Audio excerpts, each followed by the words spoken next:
Hey friend, if this is your first time here, this is Sleepy Old World, and what we do is simple. We go back in time together slowly, and we look at the parts of history that never make it into the documentaries. Before tonight's story, I want to say one small thing. If this has quietly become part of how you fall asleep, a like or a subscribe genuinely helps this little channel keep going. And I would love to know, honestly, where you are listening from tonight. Maybe you are somewhere in Texas with the air conditioning humming low in the next room. Maybe you're in London, fan turned toward the bed, blades ticking softly every time they swing back around. Maybe you're in Toronto, window cracked open, waiting for whatever breeze the night decides to send your way. I read every single one, truly. I love this community. All right, love, get comfortable. Let your shoulders drop. Let us go. Forget the Tower of London you are picturing right now. Forget the block. Forget the axe. Forget the crown jewels glittering behind glass while tourists shuffle past in a slow, obedient line. That version of the tower is a museum's version. A story tidied up for daylight visitors who will be gone by 5 o'clock. The tower I want to show you tonight is the one that existed at 4 a.m. in the middle of winter in the year 1841, when nobody was watching and nothing was on display. It is the version where a woman is standing at a stone sink in the freezing dark, scrubbing a shirt collar by candlelight, because her husband's uniform has to be spotless by 7, and there is no one else to do it. Maybe she is 34 years old.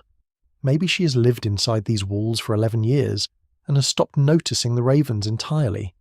The way you stop noticing a clock ticking in a room you've lived in long enough. Maybe her hands are chapped raw from the cold water and the lye soap, and maybe, somewhere above her, behind a locked door in a tower with a name older than her own family line, sit jewels worth more money than she will see in 100 lifetimes of scrubbing collars. That is the detail I want you to sit with for a moment. Extraordinary wealth and ordinary exhaustion, existing on top of each other, separated by nothing more than a few feet of cold stone, and a set of keys that only one man in the whole fortress is allowed to carry. Because here is the thing almost nobody tells you. The Tower of London was never only a monument.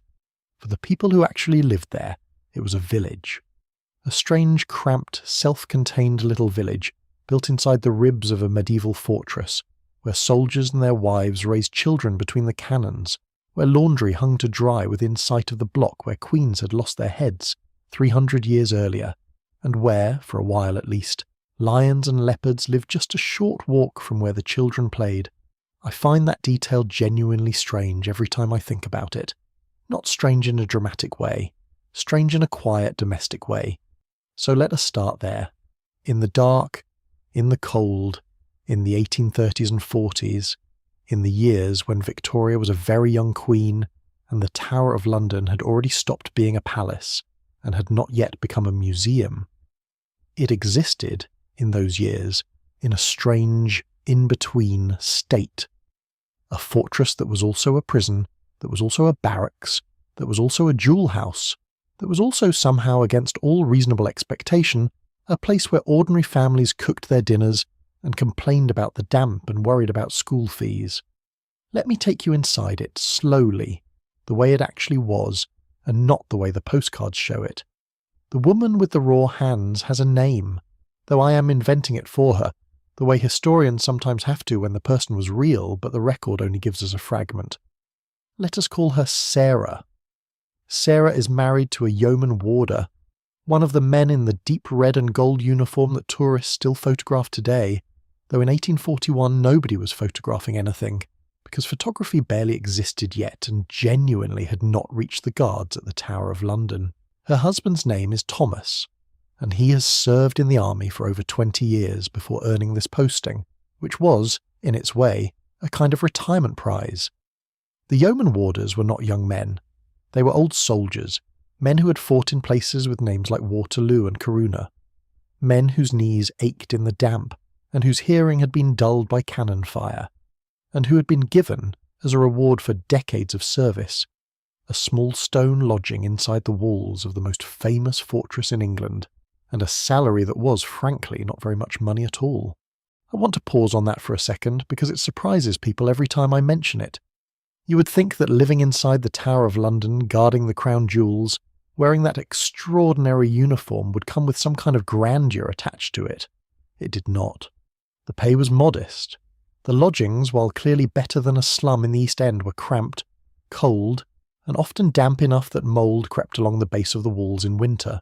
Many of the warders' wives took in washing or sewing, or worked as cleaners for the officers' families who lived in the slightly grander houses nearer the parade ground, because a single yeoman warder's salary rarely stretched far enough to feed and clothe a family of 6 or 7 children,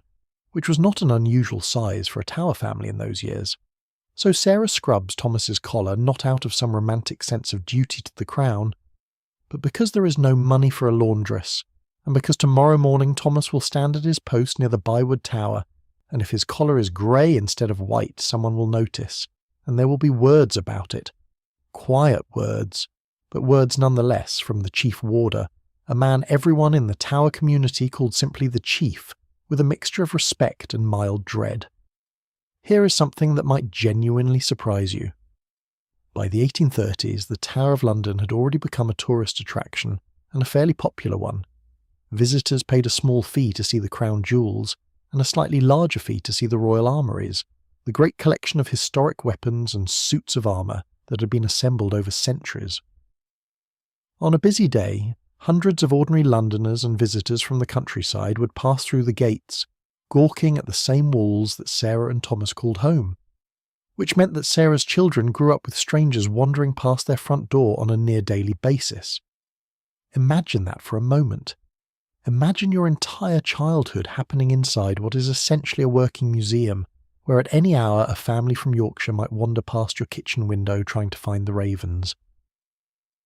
The children adapted to this the way children adapt to almost anything, which is to say completely and without much comment. They grew up utterly unbothered by the tourists, in the same way a child who grows up beside train tracks stops hearing the trains. What they were not unbothered by, and what genuinely did shape their whole understanding of the world, was the geography of the place itself, which was unlike anything a child anywhere else in England would have experienced.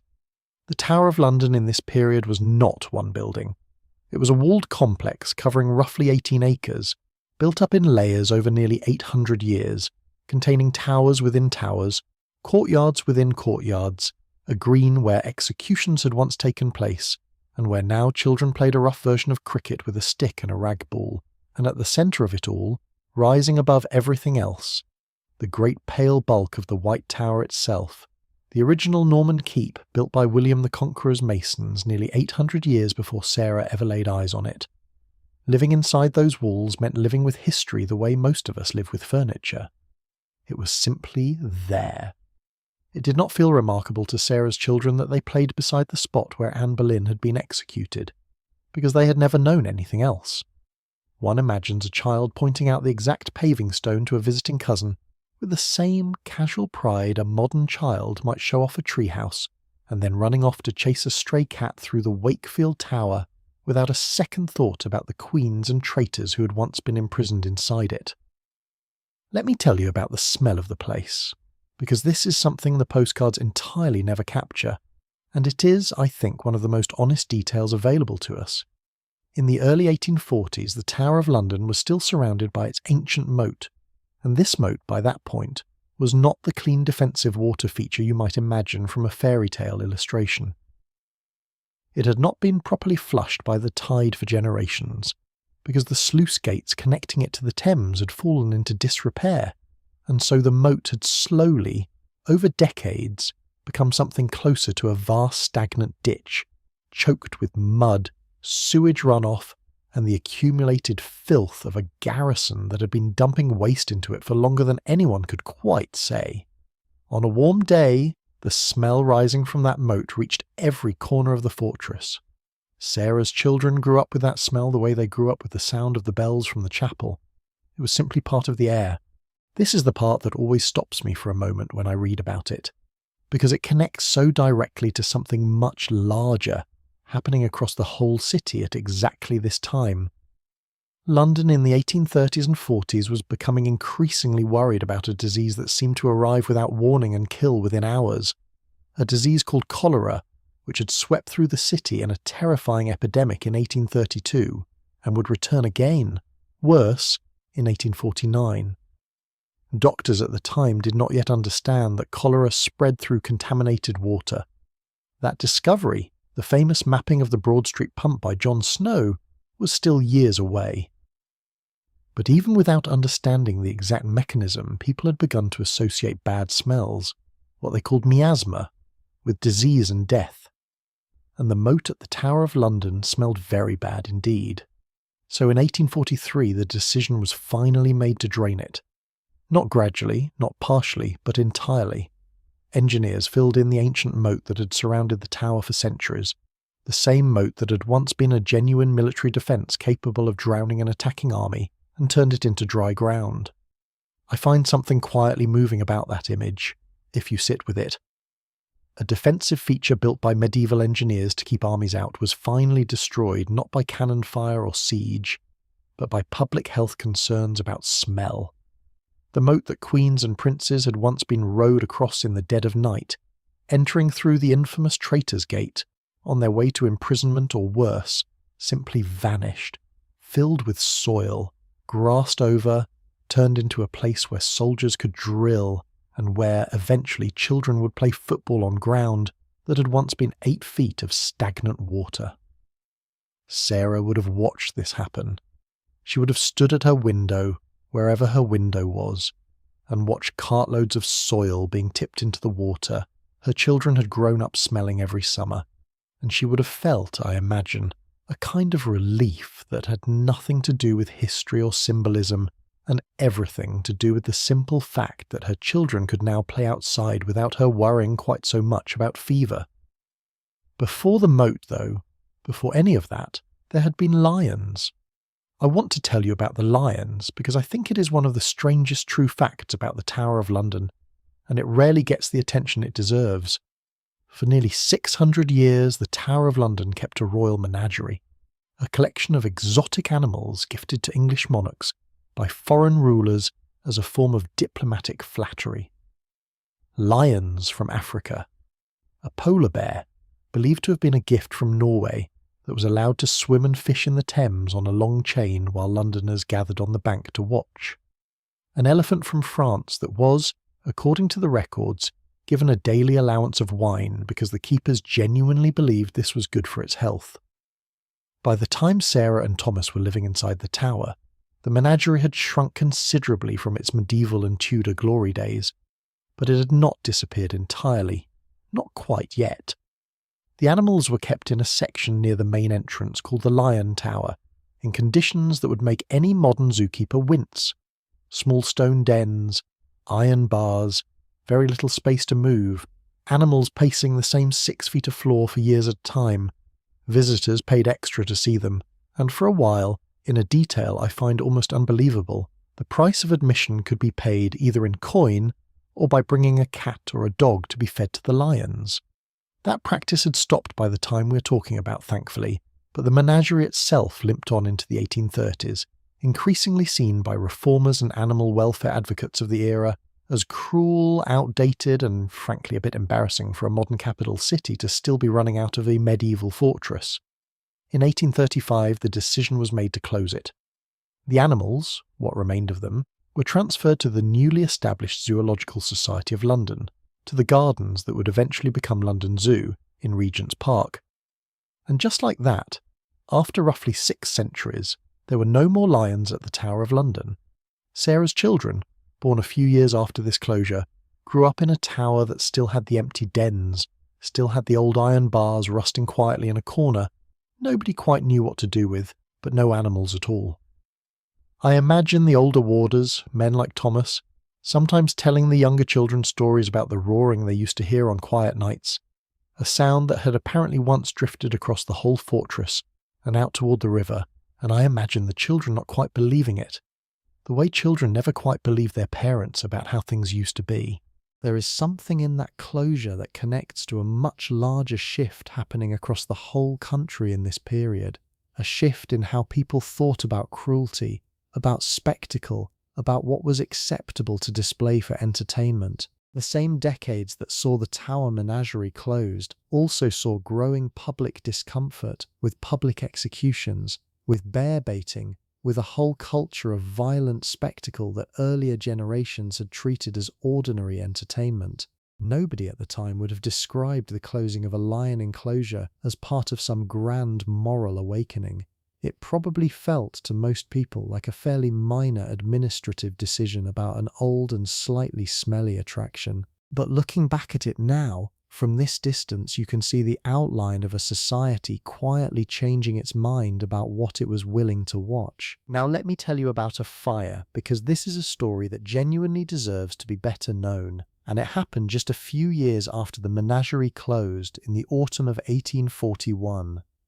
On the night of the 30th of October, a fire broke out in the Grand Storehouse, a vast building within the Tower complex that housed an enormous portion of the Royal Armoury's collection. Tens of thousands of muskets and swords and pieces of historic armour, arranged in elaborate decorative displays that visitors had marvelled at for generations. The fire started, as best anyone could determine afterward, from a stove flue that had overheated, and once it caught, it spread with a speed that terrified everyone who witnessed it. Picture this for a moment, because I think it deserves to be pictured properly. It is night time. The garrison and the resident families are woken by shouting, by the smell of smoke, by an orange light growing in the sky above the fortress that should not be there. Thomas would have been roused from sleep, along with every other able-bodied man in the community, and sent running toward the blaze, because in a fortress packed with stored gunpowder and ammunition, a fire left unchecked was not simply a matter of losing valuable antiques,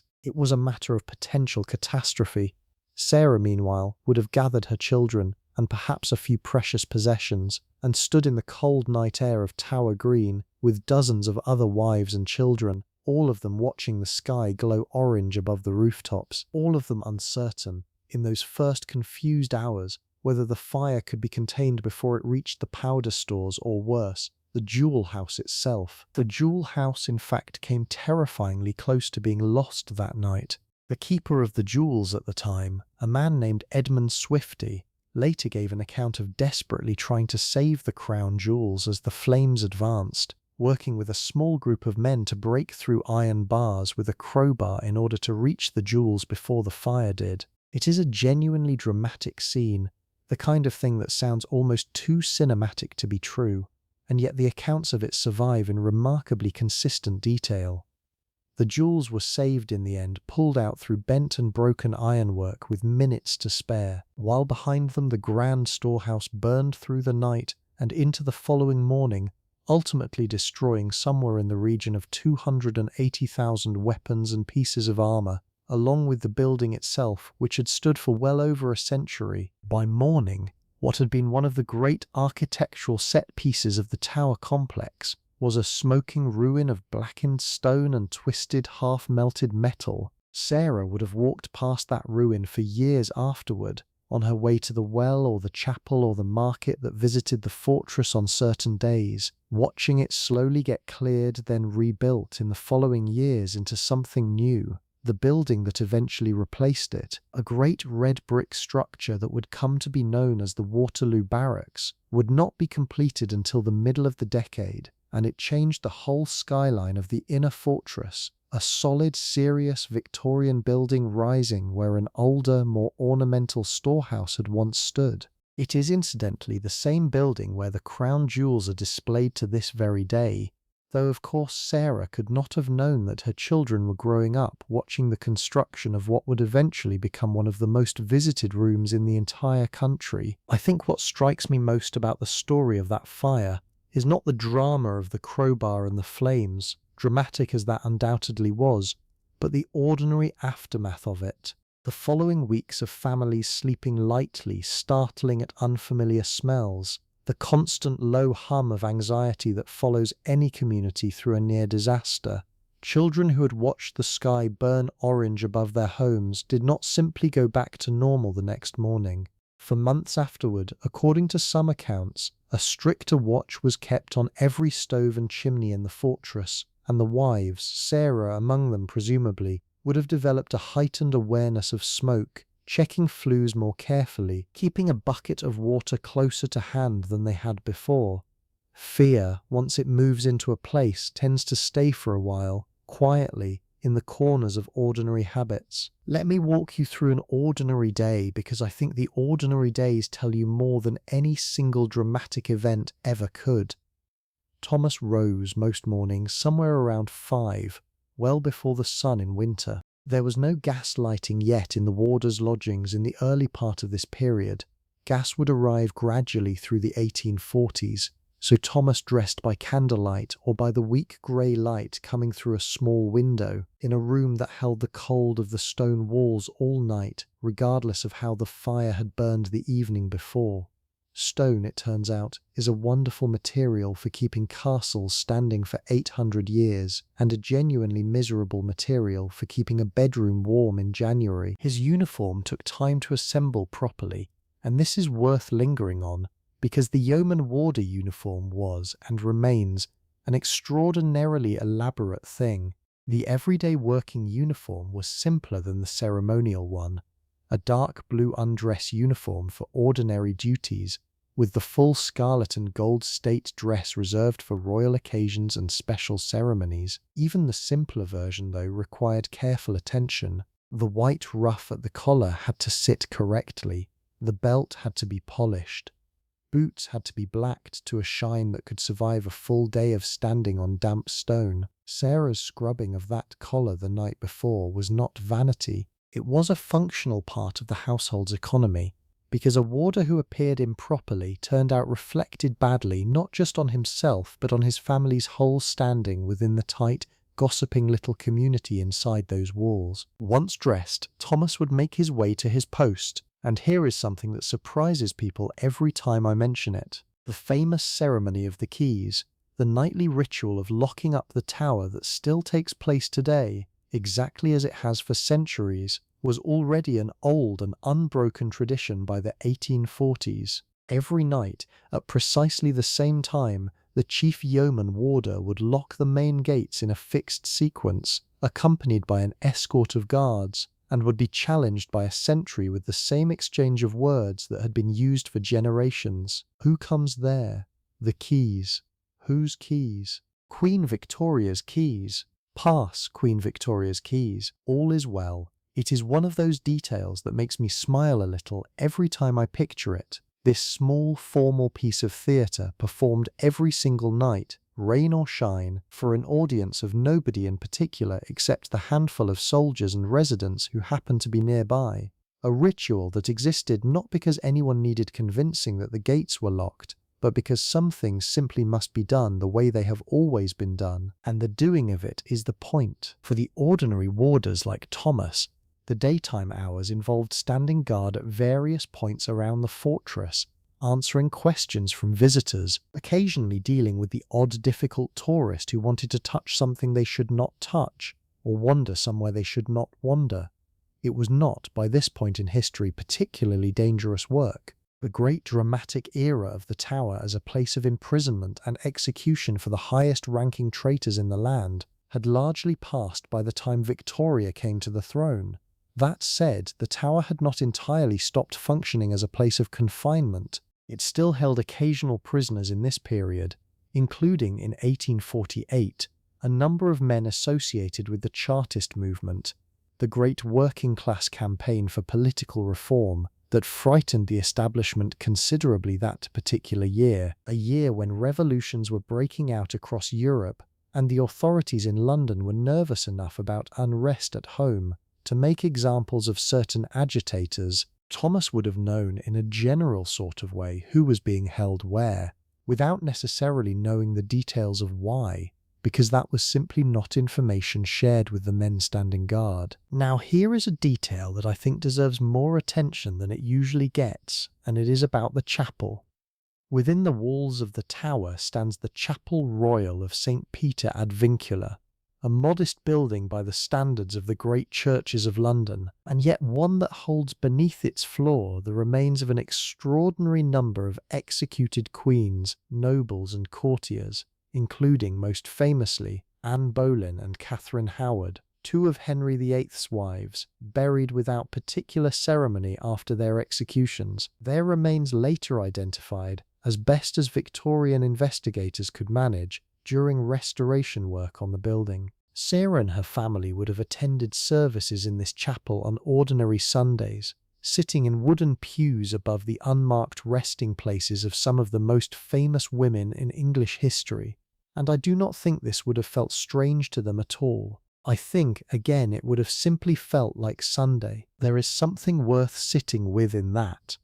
We tend to imagine that living among such weighty history would produce a kind of constant emotional intensity, a permanent hum of significance in the background of daily life. But that is not how humans actually work, and it was plainly not how the Tower community worked. Familiarity does what familiarity always does. It quiets things down. A place that would leave a modern visitor breathless with the weight of its history was, to Sarah, simply the walk between her lodging and the chapel, made a little longer than usual because the wind off the river was particularly biting that morning, and she was worried her youngest had not worn a warm enough coat. Meals, meanwhile, followed their own rhythm, and it is worth understanding just how much labour went into producing even a fairly modest dinner in this period, because we live now in a world of refrigeration and running hot water and gas stoves that light with the turn of a knob, and it is easy to forget how much of a working woman's day in the 1840s was consumed entirely by the production of food and the management of fuel. Sarah did not have a tap in her kitchen. Water for cooking, cleaning and washing had to be carried, often from a communal pump or well within the fortress grounds, in heavy buckets, sometimes multiple times a day. The fire in the small kitchen range had to be lit fresh most mornings, coaxed from kindling, fed carefully with coal that had to be purchased, carried and stored, and its temperature was never entirely predictable or controllable in the way a modern stove is. Bread, in many households of this class, was bought rather than baked at home, from bakers who either operated within the fortress or delivered from just outside its walls. But the rest of the meal, the boiling of vegetables, the stewing of whatever cheap cuts of meat the household budget allowed, the endless boiling of water for tea, all of it demanded Sarah's near constant attention throughout the day,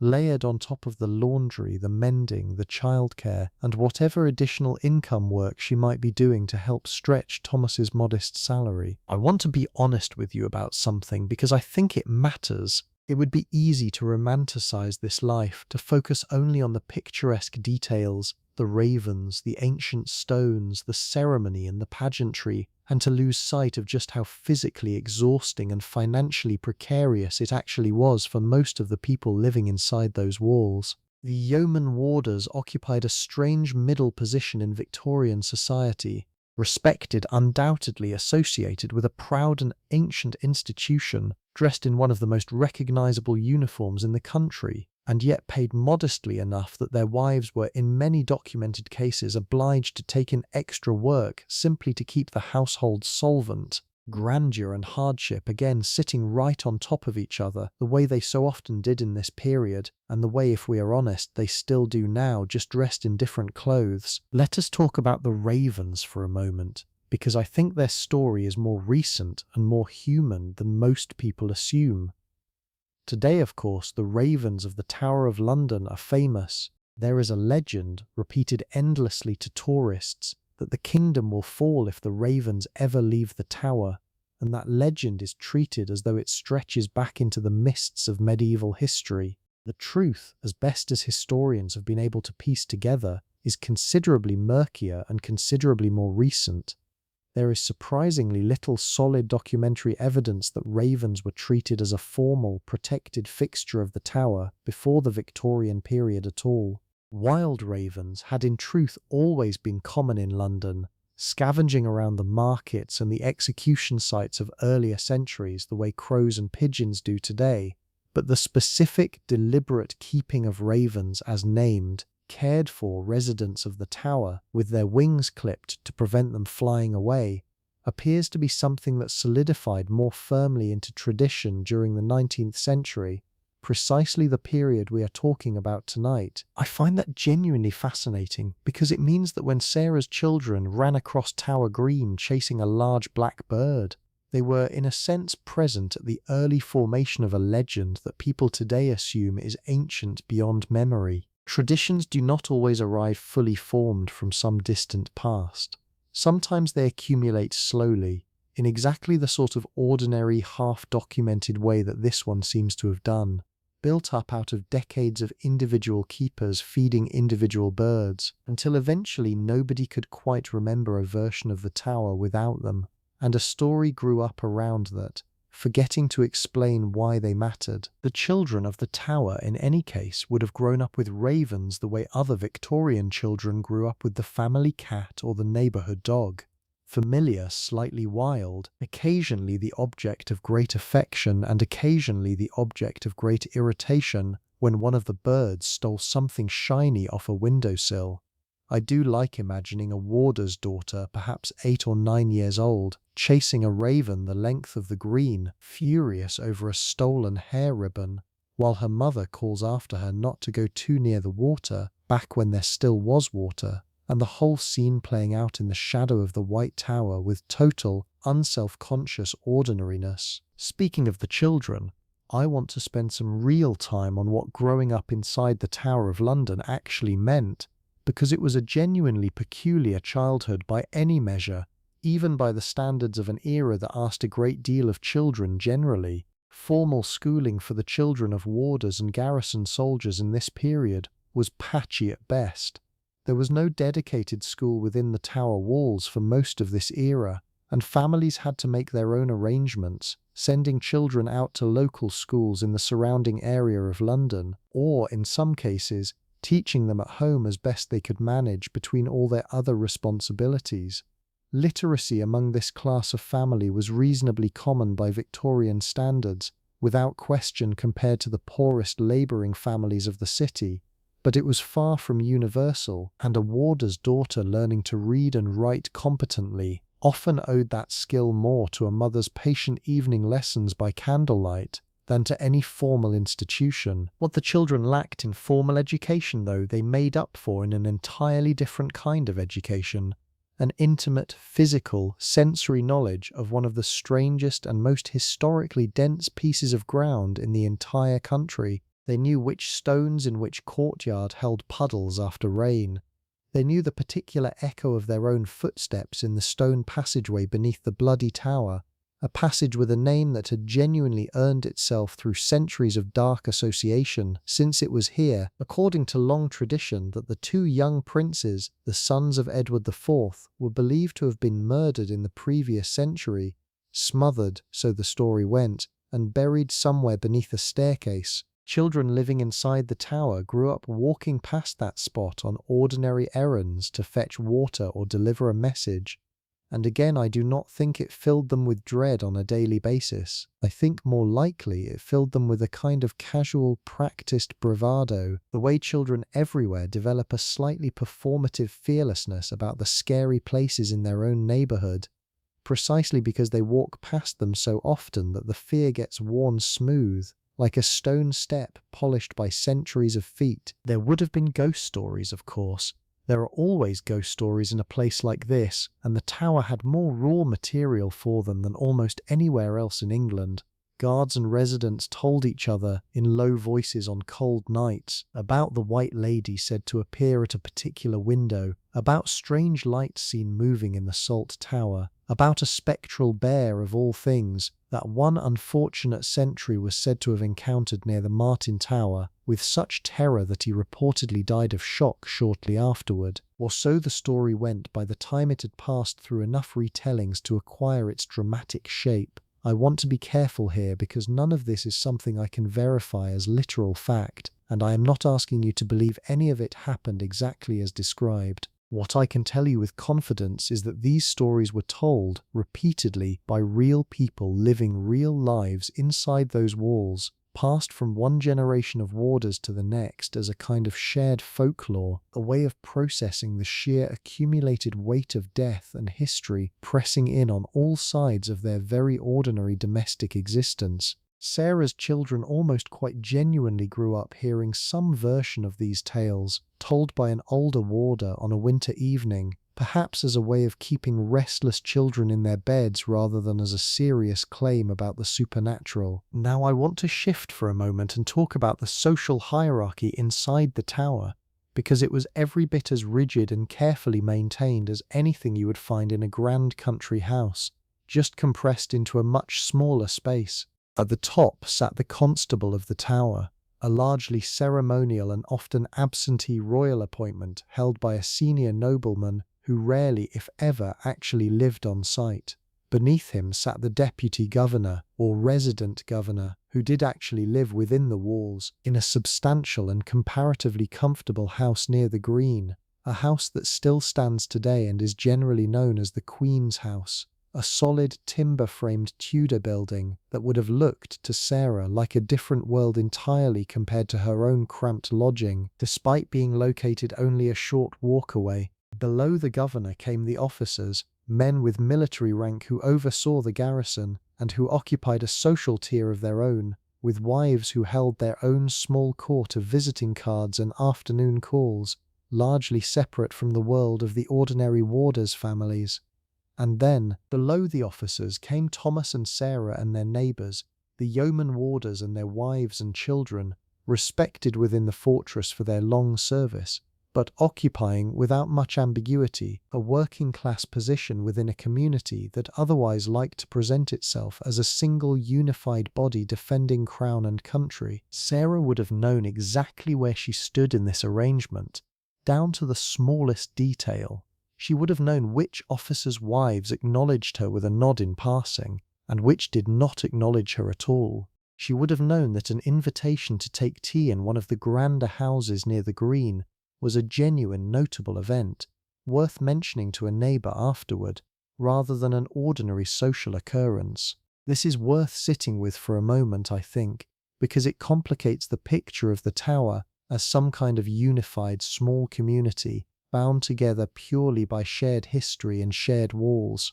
It was that, in some ways, but it was also quite plainly a miniature version of the same rigid class system that governed the entire country outside its gates, simply rendered more visible and more intimate by the sheer physical closeness in which everyone was forced to live. There is something else I want to tell you about, something a little softer, and that is courtship. Because for all its walls and its history of executions and its rigid class distinctions, the Tower of London was also quite simply a place where young people fell in love, the way young people do utterly everywhere, regardless of how strange or grim their surroundings might seem to an outsider. A young woman whose father served as a warder might meet a soldier from the garrison at one of the small, informal social gatherings that took place within the fortress. A modest dance, perhaps, held in whatever hall or courtyard could be spared for the evening, with a fiddle providing the music and the older women watching from the edges with the particular sharp attentiveness that chaperoning mothers have possessed in every century of recorded history.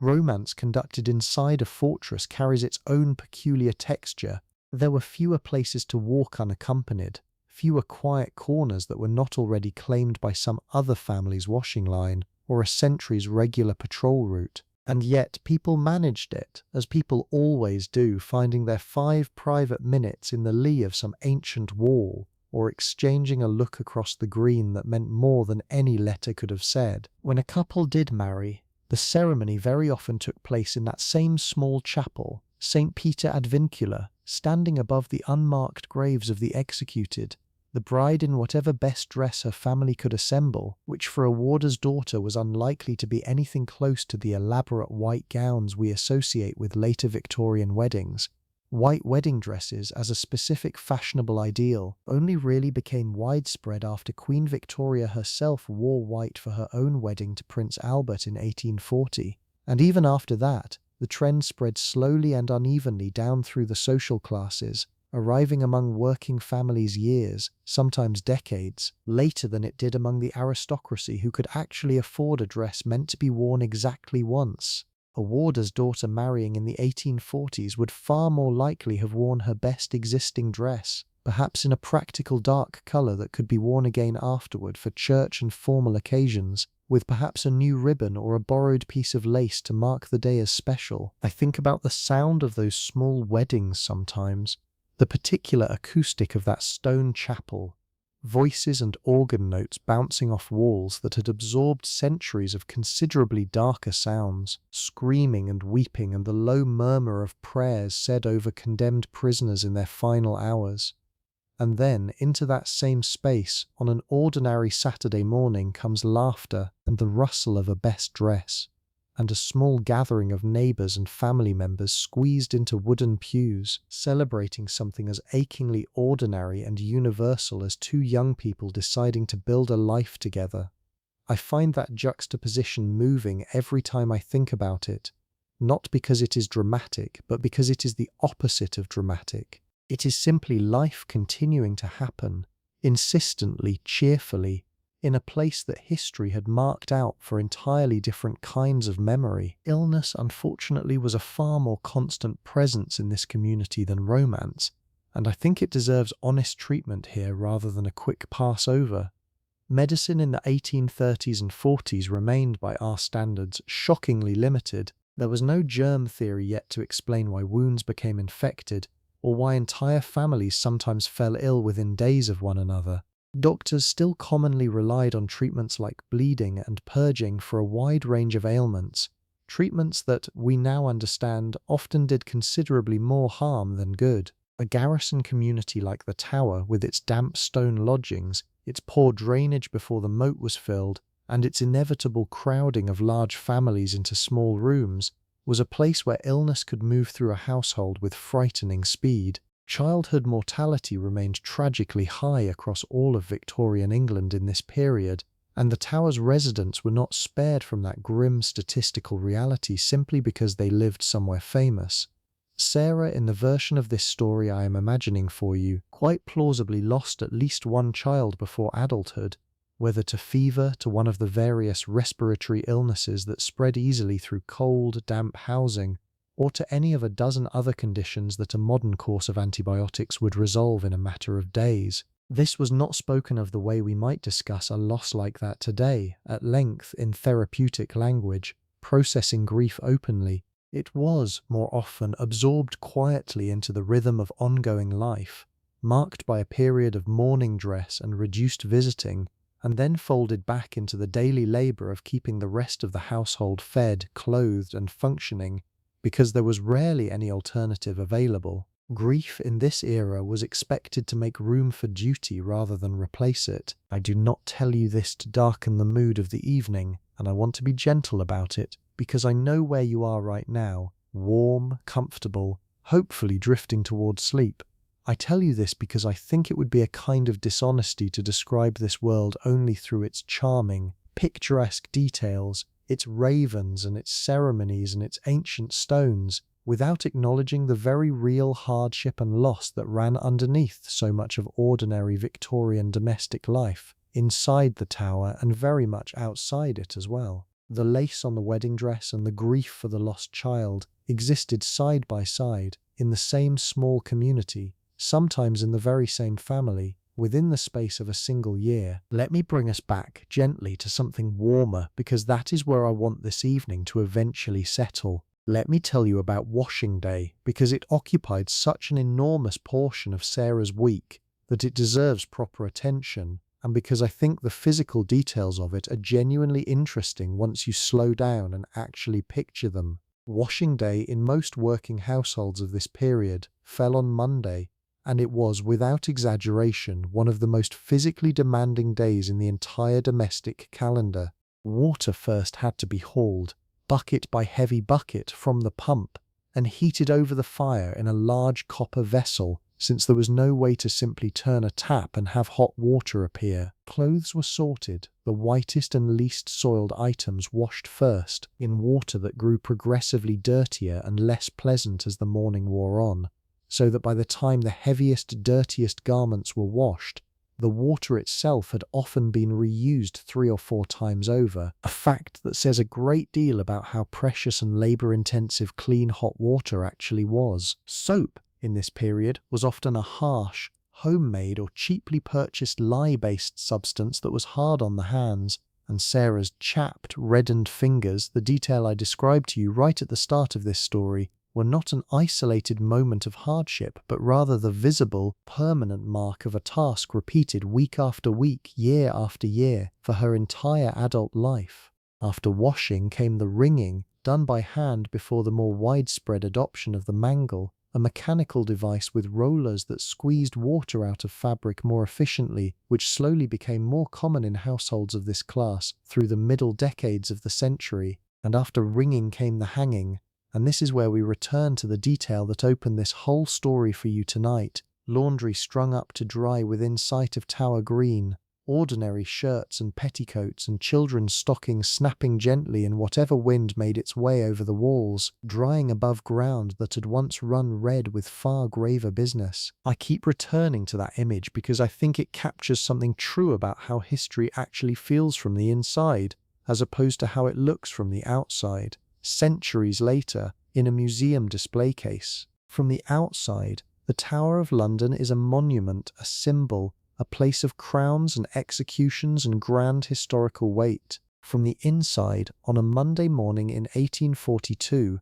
it was mostly just laundry and cold water and aching shoulders and a woman hoping the wind would pick up a little so the sheets might actually dry before nightfall. Let me tell you what evenings were actually like, because I think this is where the texture of the place becomes most vivid once the visitors had gone home for the day and the gates had been secured by the chief warder in that same nightly ceremony I described earlier. For most of the period we are discussing, the interior of the tower after dark was a place of genuine, thorough darkness, broken only by candlelight glowing faintly behind small windows, and by the occasional lantern carried by a warder making his rounds. Gaslighting, which had already begun transforming the streets of central London through the 1820s and 30s, arrived more slowly within the walls of the tower itself, and even once it did begin to appear in certain areas during the later part of the 1840s, it remained limited, expensive to install and maintain,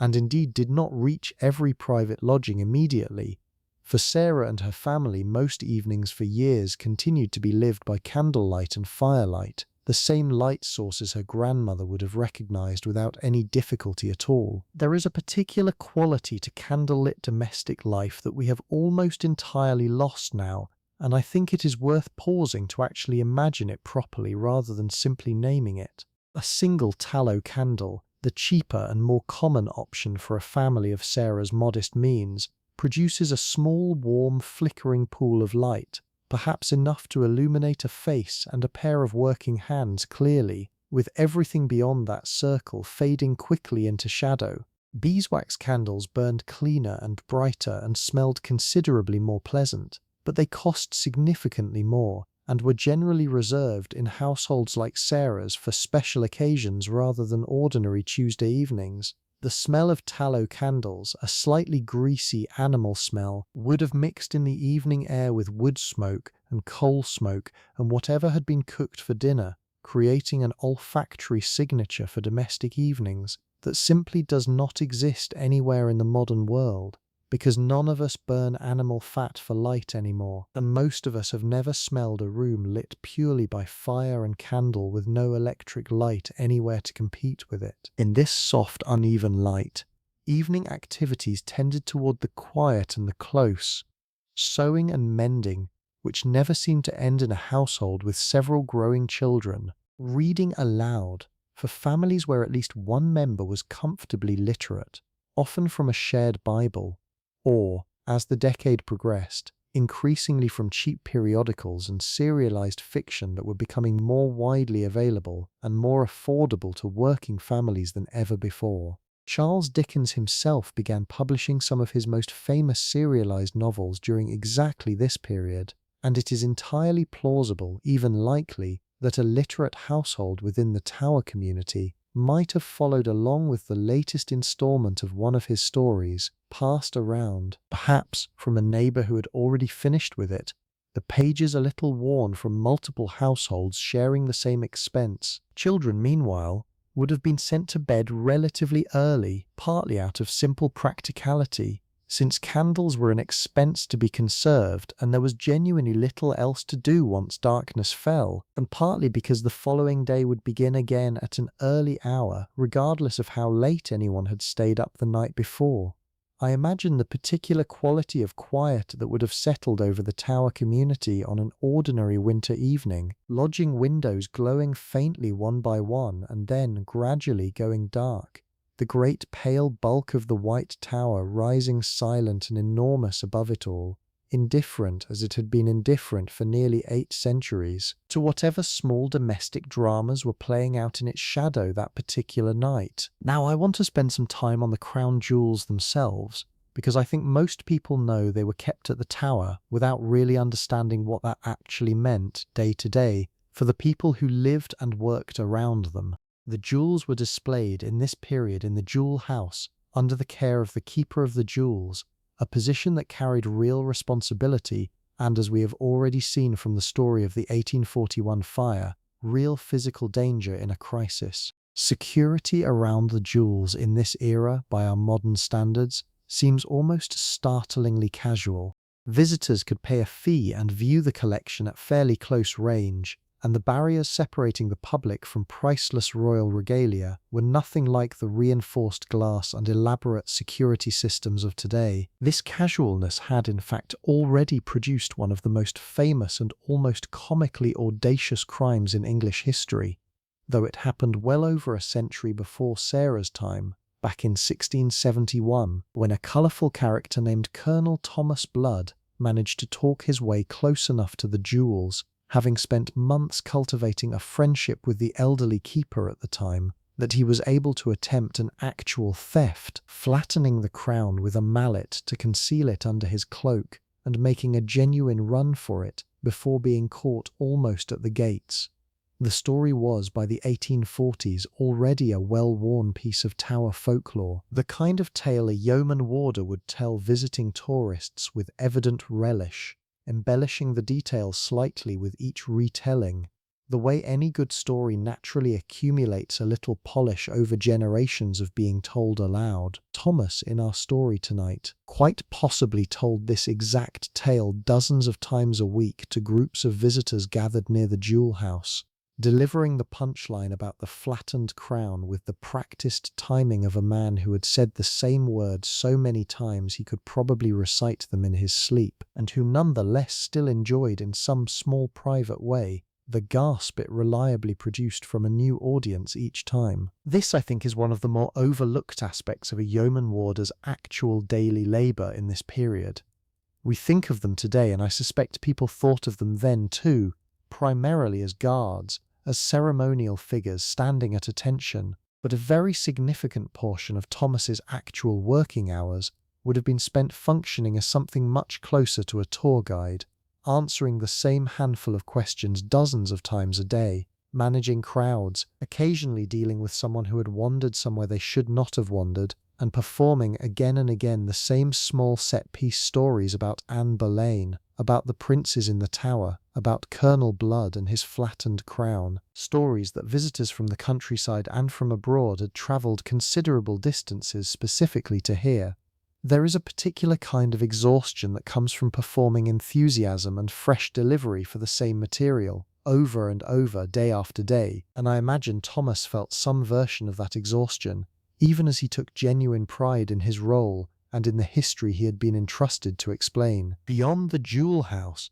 the other great tourist draw of the tower in this period was the Royal Armouries collection, displayed in a rather theatrical and, by modern museum standards, historically questionable arrangement known as the Line of Kings, a long procession of wooden horses mounted with suits of armour, each one labelled, with varying degrees of actual historical accuracy, as belonging to a specific English monarch stretching back through the centuries. Visitors walked the length of this display marvelling at what they were told was genuine royal armour, much of which, later scholarship would reveal, had been somewhat creatively assigned to particular kings by earlier generations of tower staff, more interested in a satisfying narrative than in strict accuracy. The 1841 fire, in fact, destroyed a significant portion of this collection, which is part of why the loss felt so acute to the institution and to the public at the time. An entire beloved visitor experience essentially erased in a single night, requiring years of rebuilding and reorganizing before anything comparable could be offered again. I mentioned the Waterloo Barracks earlier,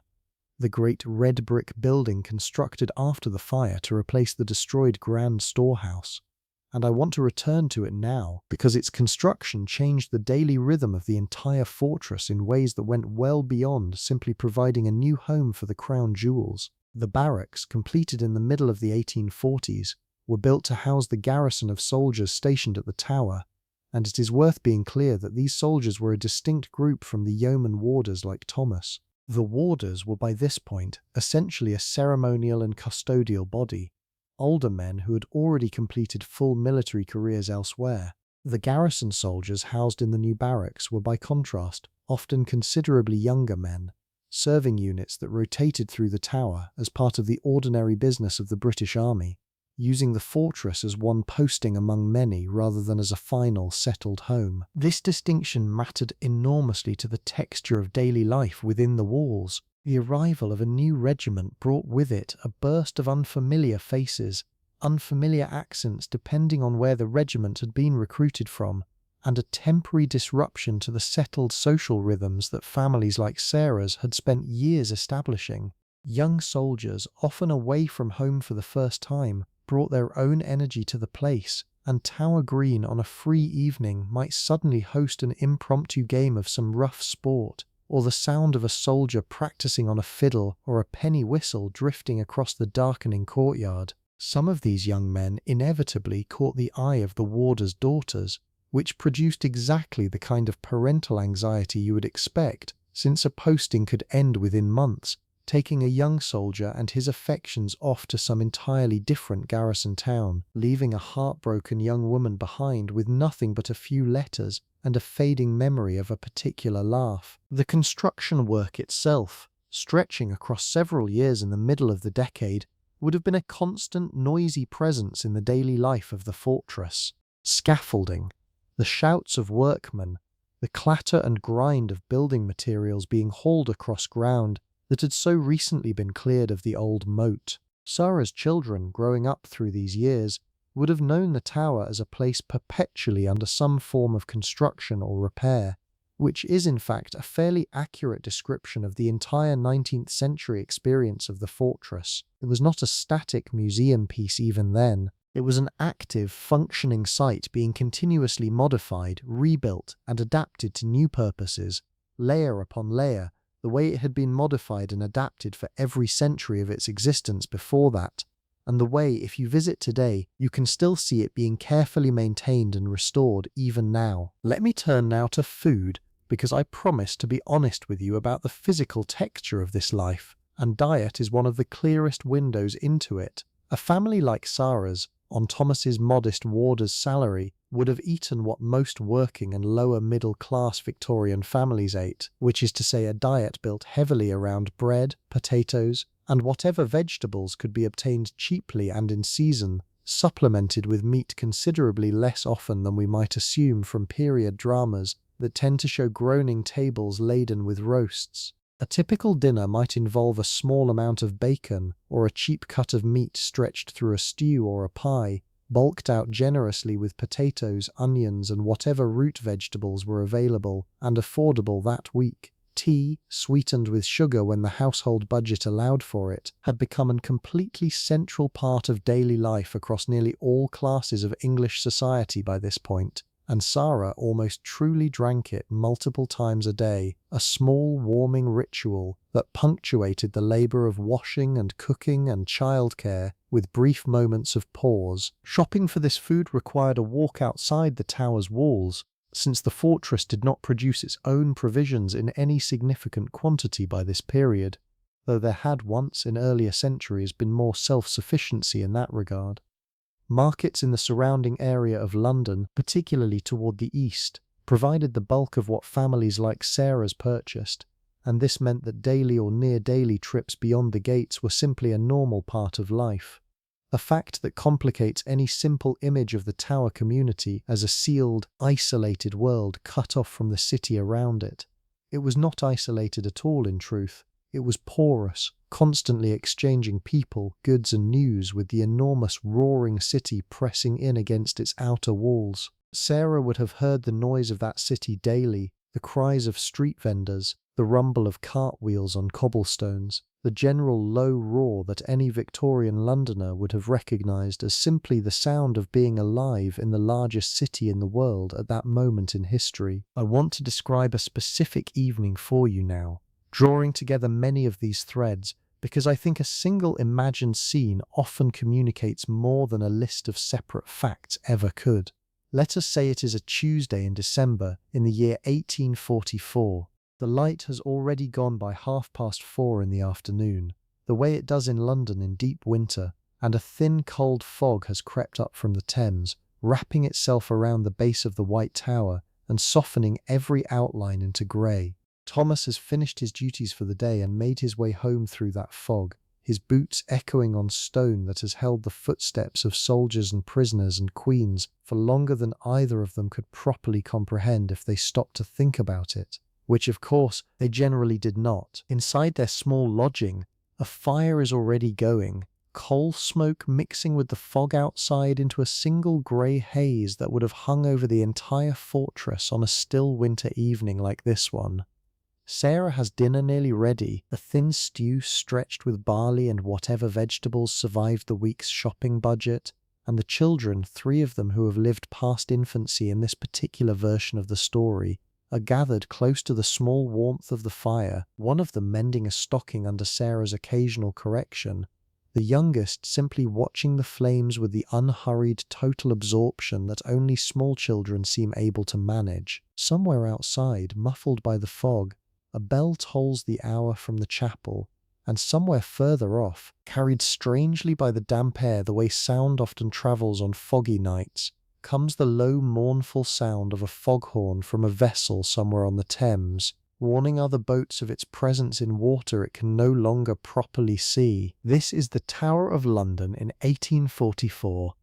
Not the crown, not the block, not the postcard image at all, but this, a fire, a pot of thin stew, a stocking being mended by candlelight, a fog rolling in off a river that has watched this same fortress stand for nearly 800 years, indifferent to every single domestic evening that has ever unfolded inside its walls, and utterly unaware that one particular Tuesday, among thousands of identical Tuesdays, would eventually be the one chosen, centuries later, to represent all the others. I want to go back to the prisoners for a moment, because I mentioned the Chartists earlier, and I do not think I did the topic justice, and it connects to something larger happening in the country during exactly these years. The Chartist movement, for anyone unfamiliar with it, was a vast, working-class political campaign that swept across Britain through the 1830s and 40s, demanding basic democratic reforms that we would now consider entirely unremarkable.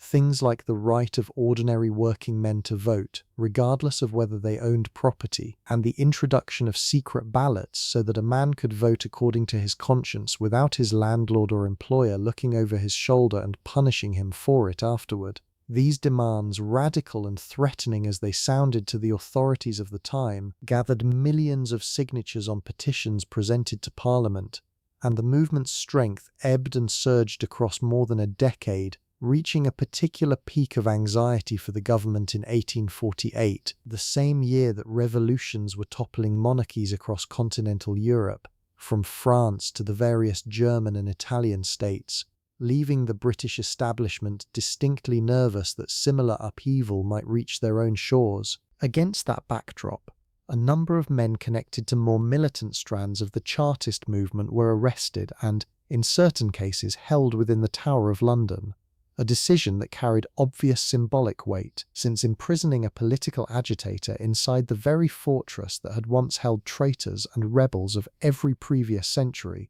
sent an unmistakable message about how seriously the authorities regarded the threat. Thomas, standing his ordinary post during these months, would have known that the atmosphere within the fortress had shifted subtly, a slightly heightened wariness among the officers, perhaps additional patrols, perhaps hushed conversations among the warders about what exactly was happening in the cells and what it might mean for the stability of the country they had all spent their lives defending. I think it is worth pausing on the strange position this placed men like Thomas in, without overstating it into something more dramatic than it actually was. Thomas himself came from a working-class background, not so very different in its fundamental economic pressures from the men now imprisoned for demanding better representation for people exactly like him. He was not wealthy, his wife took in extra work to make ends meet, and yet his entire livelihood, his identity, his sense of purpose after decades in the army, was now built around guarding the walls that contained men whose political demands, had he examined them honestly and without the automatic loyalty trained into him by decades of military service, were not actually so very far removed from grievances he might quietly have shared himself on a bad month when the coal bill came due and the children needed new boots. I do not know whether Thomas ever consciously thought about this contradiction. Most people in most eras do not spend much time examining the contradictions embedded in their own daily labour, but it sits there in the historical record regardless, a quiet irony available to us now, looking back, even if it was invisible to the people actually living inside it at the time. The Chartist movement, in the end, did not achieve its goals through the dramatic upheaval that some feared in 1848. The great mass petition presented to Parliament that year was largely dismissed and mocked by officials who claimed, with considerable condescension, that many of the millions of signatures were fraudulent or repeated. And yet, looking back from the vantage point of history, nearly every one of the Chartists' core demands was eventually adopted into British law over the following decades. Secret ballots, the expansion of voting rights to working men,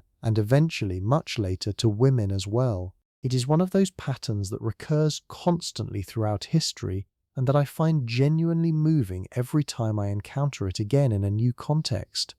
The reform that seems dangerously radical, even treasonous in one decade, becomes the unremarkable, obvious foundation of ordinary civic life within the span of a single lifetime, so thoroughly absorbed into common sense that people forget anyone ever had to fight for it, or be imprisoned in a medieval fortress for demanding it. Let me soften the mood again now, because I do not want to leave you sitting too long with politics and imprisonment, when what you actually need right now is rest. Let me tell you instead about the women's friendships that formed inside this small, enclosed community, because I think they deserve as much attention as anything else we have discussed tonight. Sarah, in the version of her life I am imagining for you, would not have survived the sheer physical and emotional demands of her days without the support of other women living around her, women in precisely the same situation, married to warders or garrison soldiers, managing similar households on similar modest budgets, raising children within the same peculiar history-soaked walls. These friendships were built, as women's friendships so often were and still are, in the small, unglamorous moments of shared labour. Two women hauling water from the same pump at the same hour each morning, falling into easy conversation about children and husbands and the price of coal, a borrowed cup of sugar when a household ran short before market day, an older, more experienced mother offering quiet advice to a younger woman anxious about a feverish child, advice that might have made the difference, in an era before reliable medical care, between a frightening night and a genuine tragedy. These relationships rarely appear in the official historical record, because they were not the kind of thing anyone thought to write down in any formal way.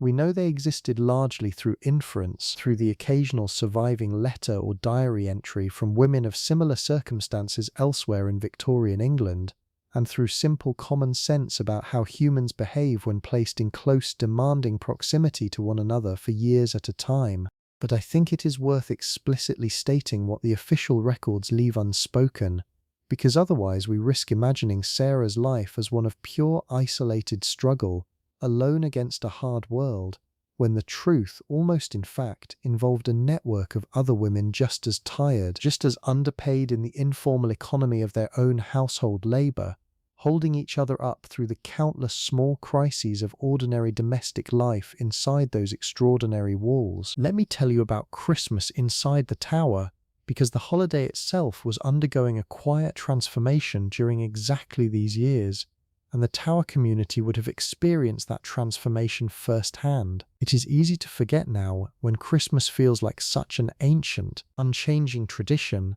that many of the customs we consider essential to it today, the decorated tree, the exchange of cards, the particular emphasis on a cozy domestic family gathering as the emotional center of the holiday, were only just becoming widespread in English culture during this exact period, popularized significantly by the German-influenced tastes of Prince Albert after his marriage to Victoria in 1840. Illustrations of the royal family gathered around a decorated Christmas tree, published in newspapers and magazines during the 1840s, helped spread this particular custom rapidly through middle-class and eventually working-class households across the country, in one of the clearer examples we have of a royal fashion trickling down through the social ranks within a remarkably short span of years. A family like Sarah's, on a modest income, would not have managed anything close to the elaborate tree and gift-giving that wealthier households were beginning to embrace, but the season would still have been marked in its own more modest way.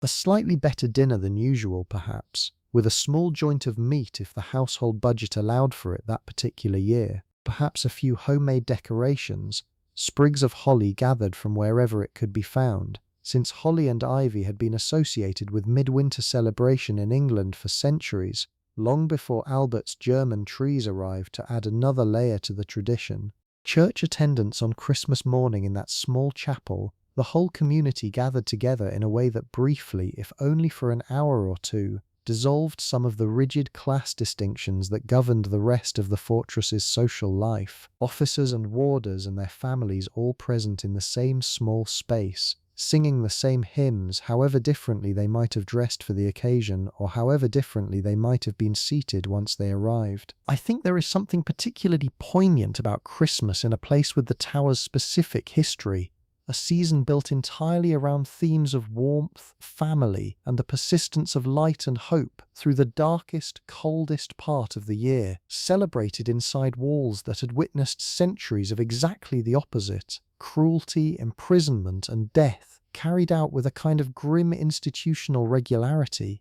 And yet I do not think the residents of the tower experienced any particular tension in that juxtaposition, any more than we experience tension today celebrating birthdays and holidays in cities that have, if we are honest with ourselves, their own buried histories of violence and injustice layered beneath the modern streets we walk without a second thought. Life insists on continuing to be lived, insists on finding its small moments of warmth and celebration, regardless of what ground it happens to be standing on. That insistence, I think, is one of the most genuinely admirable things about human beings, and it shows up nowhere more clearly than in a place like the Tower of London during a season like Christmas. Spring, when it eventually arrived after the long grey stretch of a London winter, brought its own particular relief. The filled-in moat, once it had been properly grassed over following the drainage work of 1843, would have turned green with the new season, and I imagine children were allowed to run across it with a freedom that would have been simply impossible in the years before, when that same ground had been 8 feet of stagnant water. Longer daylight hours meant less dependence on expensive candles for evening tasks, a small but genuinely meaningful economy for a household counting every penny, washing dried faster and more pleasantly on the line, without the misery of December's short grey afternoons threatening to leave everything still damp by nightfall, and the tourists, who came in reduced numbers through the harshest winter months, began arriving again in greater numbers as the weather improved, bringing with them both the welcome noise and bustle of a livelier fortress, and the renewed daily grind, for Thomas, of repeating the same well-worn stories about Anne Boleyn and Colonel Blood, to yet another fresh group of visitors newly arrived from the countryside or from abroad. Summer brought its own complications, chief among them the smell, at least in the years before the moat was filled, since heat intensifies the odor of stagnant water and accumulated waste in exactly the way you would expect. And I imagine the summer of 1842, the last full summer before the drainage work began, must have been a genuinely unpleasant one for anyone with a window facing the wrong direction. But summer also meant longer, warmer evenings, the possibility of sitting outside a little later before the candles had to be lit, and, for the children, an entire season of exploration across the grounds, chasing each other through courtyards and passages that had absorbed centuries of far graver footsteps than their own small, delighted running feet. Eventually, of course, children grow up, even inside a fortress, and I want to talk about what that transition looked like for a family like Sarah's, because it tells us something important about the limits of the security that a place like the Tower could actually offer. A warder's position was not, generally speaking, hereditary in any automatic sense. His sons could not simply expect to inherit his post or even a similar one once they reached adulthood, however much they might have grown up steeped in the particular culture and pride of the institution. Most sons of warders, upon reaching an age to work, followed one of a fairly limited set of paths available to working-class boys in Victorian London. Some followed their fathers into military service, enlisting in a regiment and beginning the same long cycle of postings and campaigns that might, decades later, if they survived it, eventually bring them back to a similar ceremonial position somewhere themselves. Others were apprenticed to a trade, a process that typically began somewhere between the ages of 12 and 14, placed with a master craftsman, perhaps a carpenter or a blacksmith or a tailor, to learn a skill that would support them for the rest of their working lives, in exchange for several years of labour that was often barely distinguishable from indentured servitude in its early stages. Daughters faced an even narrower set of options. Domestic service remained, by a very wide margin, the most common form of employment for working-class young women throughout this entire period, and a warder's daughter reaching her early teens might well have been placed into service in one of the wealthier households nearby, perhaps even one of the officers' families living within the Tower itself, or more likely in a grander house somewhere else in London, learning the demanding, hierarchical work of a scullery maid or housemaid from the bottom rung upward. Others, if their families could manage it, might be apprenticed to a dressmaker or a milliner, trades that carried slightly more social respectability than general domestic service, though the actual working conditions, long hours bent over fine needlework in poor light, were often just as physically punishing in their own particular way. What strikes me about all of this, thinking it through now, is how completely the extraordinary setting of a childhood inside the Tower of London failed to translate into any particular extraordinary advantage once that childhood ended. Growing up surrounded by history, by ceremony, by the daily performance of English royal tradition, did nothing whatsoever to alter the fundamentally narrow, class-bound set of opportunities available to a warder's children once they became adults needing to earn their own living. The Tower gave them an unusual childhood. It did not give them an unusual future. I find that detail quietly devastating, in a way that the more dramatic elements of this story, the fires and the executions and the ancient legends, somehow do not manage to be, precisely because it is so plain, so ordinary, so entirely lacking in any dramatic flourish. A girl who grew up chasing ravens across a lawn that had once been a moat, went on to spend the rest of her working life scrubbing someone else's floors, the same way any other working-class Victorian girl might have. Her unusual childhood setting reduced, within a few years of leaving it, to little more than an interesting story she might tell her own children decades later,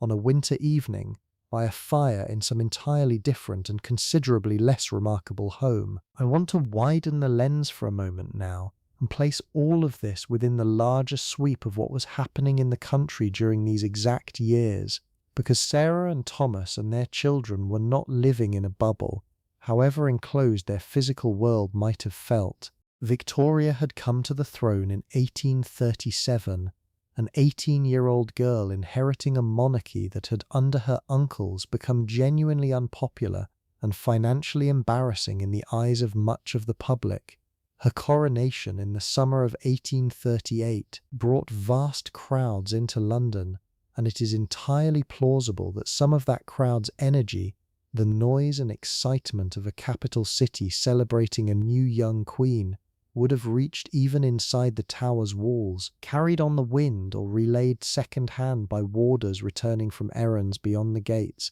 with news of the celebrations they had witnessed. Her marriage to Prince Albert in 1840, which I mentioned earlier in connection with white wedding dresses and Christmas trees, was itself a moment of considerable national interest, and for a young couple like Thomas and Sarah, perhaps a source of genuine, uncomplicated pleasure, the kind of royal romance that ordinary people could follow in the newspapers with real warmth and curiosity, regardless of their own considerably less glamorous circumstances. And as the 1840s drew toward their close, the country was already beginning to look forward, with a mixture of excitement and genuine national pride, toward the great exhibition that would eventually open in 1851, a vast celebration of British industry and innovation housed in the extraordinary glass and iron structure that came to be known as the Crystal Palace. Sarah's children, by the time that exhibition finally opened, would have been old enough to attend it themselves,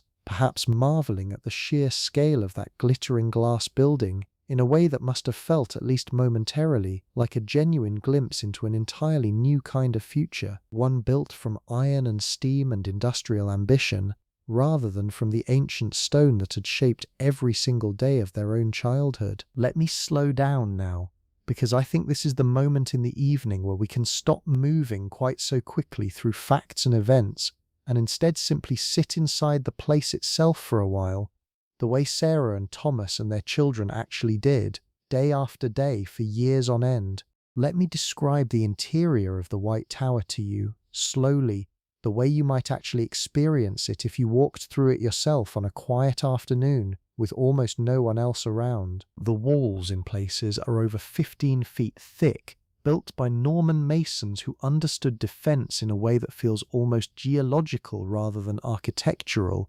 stone stacked upon stone with a solidity that makes modern buildings feel flimsy and temporary by comparison. Inside, the Chapel of St. John, tucked within the White Tower itself, is a small, plain, deeply beautiful Romanesque space, its rounded arches and thick round columns almost entirely unornamented, a startling contrast to the elaborate later additions found in most English churches of subsequent centuries. Light enters through narrow, deep-set windows, filtered and softened by the sheer thickness of the walls it has to pass through, so that even at midday the chapel holds a particular dim, cool, hushed quality that has remained essentially unchanged since the 11th century. Sarah's children would have known this chapel not as a museum piece to be admired from behind a rope, but as an actual, ordinary part of the fortress's working life, used occasionally for services, walked through on the way to other parts of the building, its ancient stillness simply another background feature of their childhood landscape.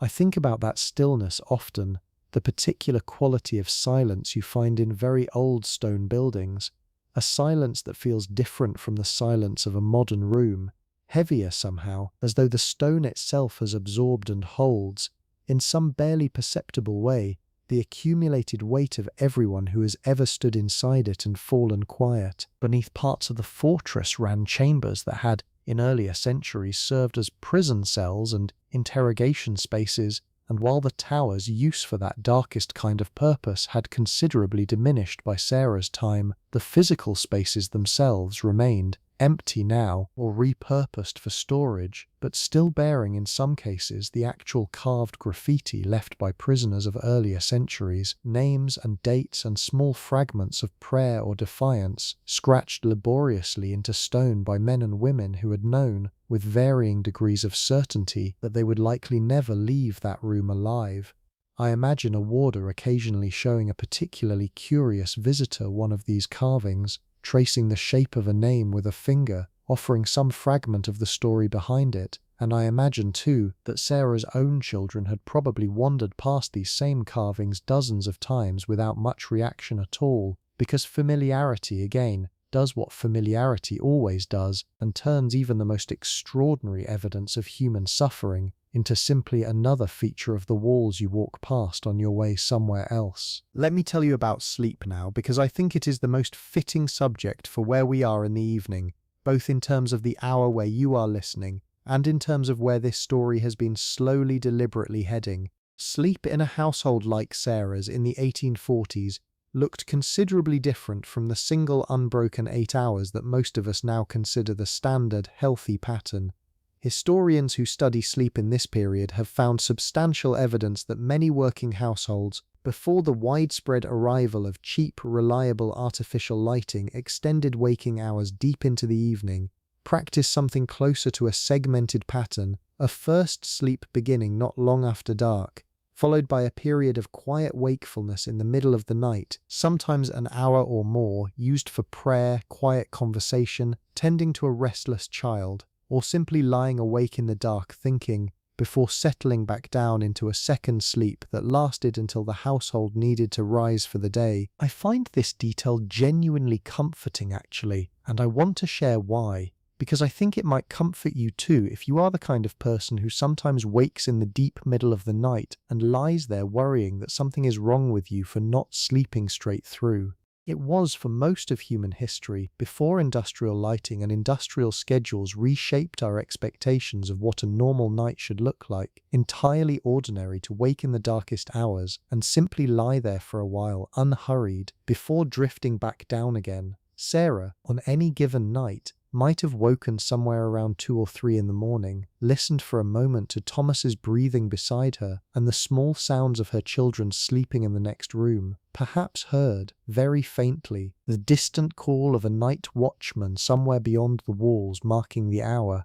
and then simply closed her eyes again, unbothered, and let sleep reclaim her in its own unhurried time. The beds themselves, in a household of Sarah's modest means, were most likely simple wooden frames strung with rope to support a mattress, since the metal coil spring mattress had not yet been widely developed or adopted. The mattress itself might have been filled with straw in its cheapest form, or, for a slightly better off household, with feathers, which provided considerably more warmth and comfort, but represented a genuine investment that not every family could afford for every bed in the house. In the depths of winter, a warming pan, a metal container filled with hot coals from the fire, might be run briefly between the sheets before the family retired, taking the worst of the chill off the linen for those first few essential minutes before body heat could do the rest of the work. Wool blankets, heavy and often scratchy against bare skin,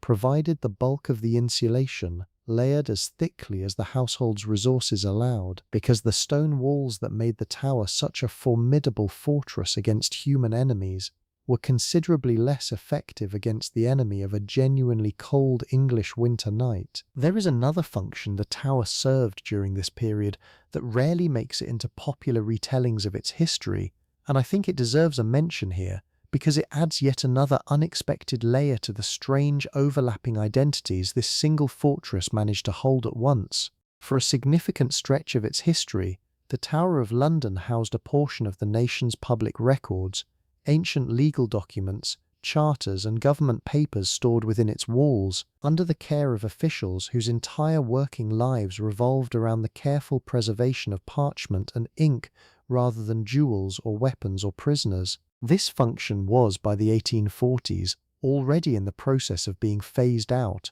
as a new dedicated public record office was being planned and would eventually open elsewhere in London to consolidate the nation's archives in a purpose-built building.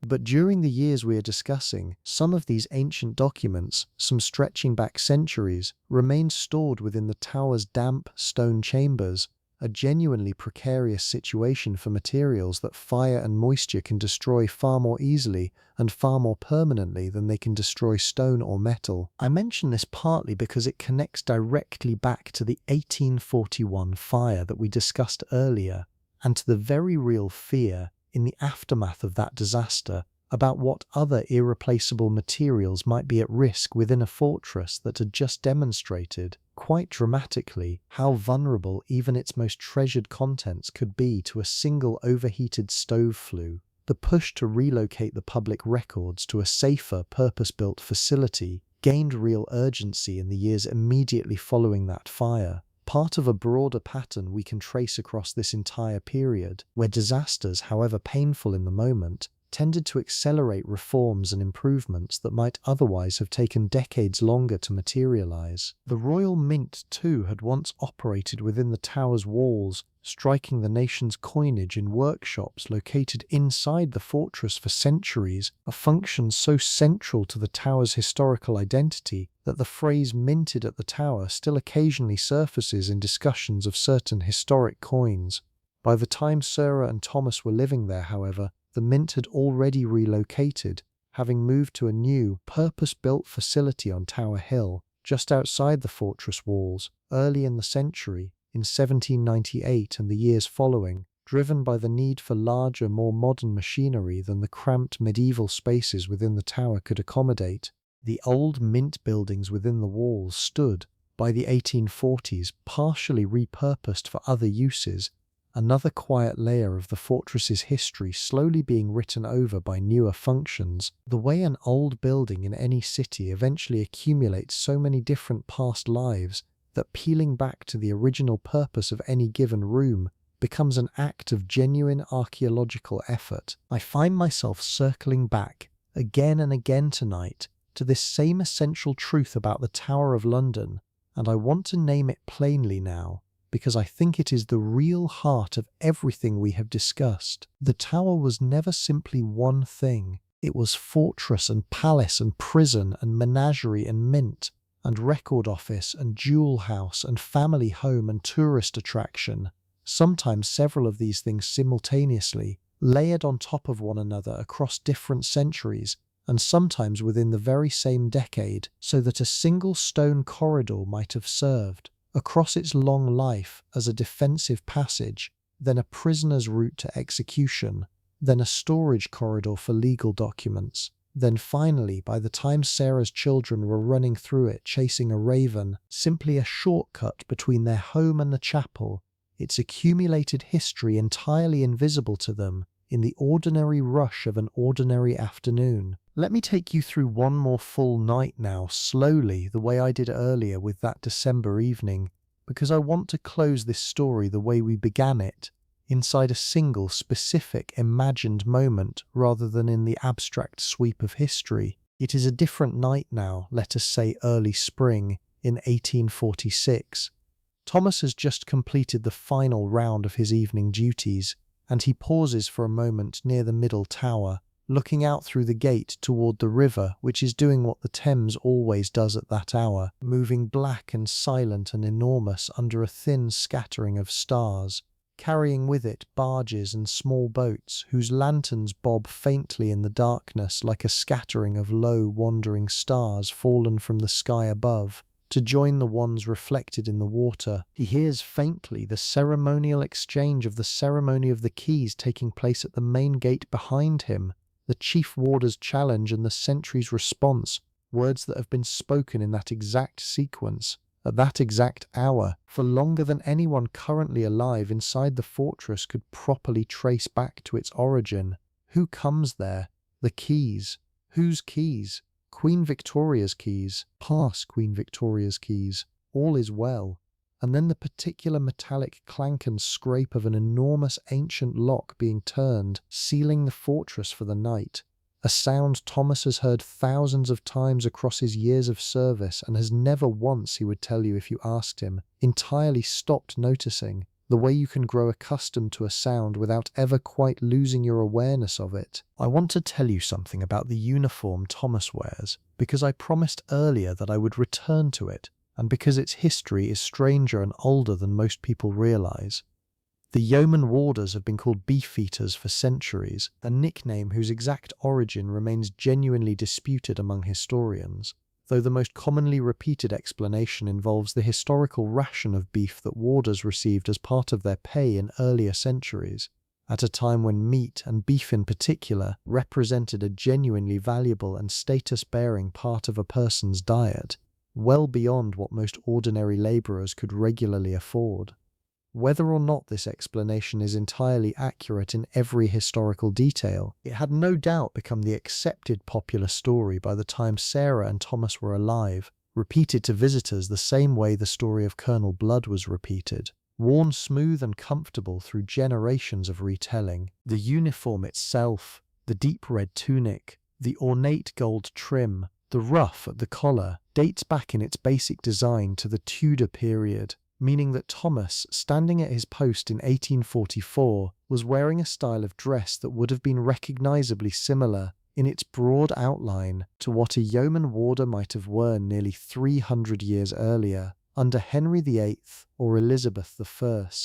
This continuity is not accidental. It reflects a deliberate institutional choice to preserve ceremonial tradition, even as nearly everything else about English fashion transformed dramatically across those 3 centuries. Thomas, in other words, walks through a fortress full of modern 1840s tourists, themselves dressed in the latest Victorian fashions, top hats and crinolines and tailored coats, while he himself remained dressed as a kind of living relic, a walking piece of Tudor England preserved deliberately amid all that change, specifically because the preservation of that continuity was, itself, the entire point of his ceremonial role. I think there is something worth noticing in that particular kind of labour, the work of embodying continuity itself as a job. Thomas was not merely guarding jewels or answering tourist questions. He was, every single day, performing a kind of living connection to a past that had otherwise become entirely inaccessible to the ordinary Victorian visitors who came to see him, people whose own great-grandparents might have lived and died without ever glimpsing anyone dressed the way Thomas dressed for his shift each morning.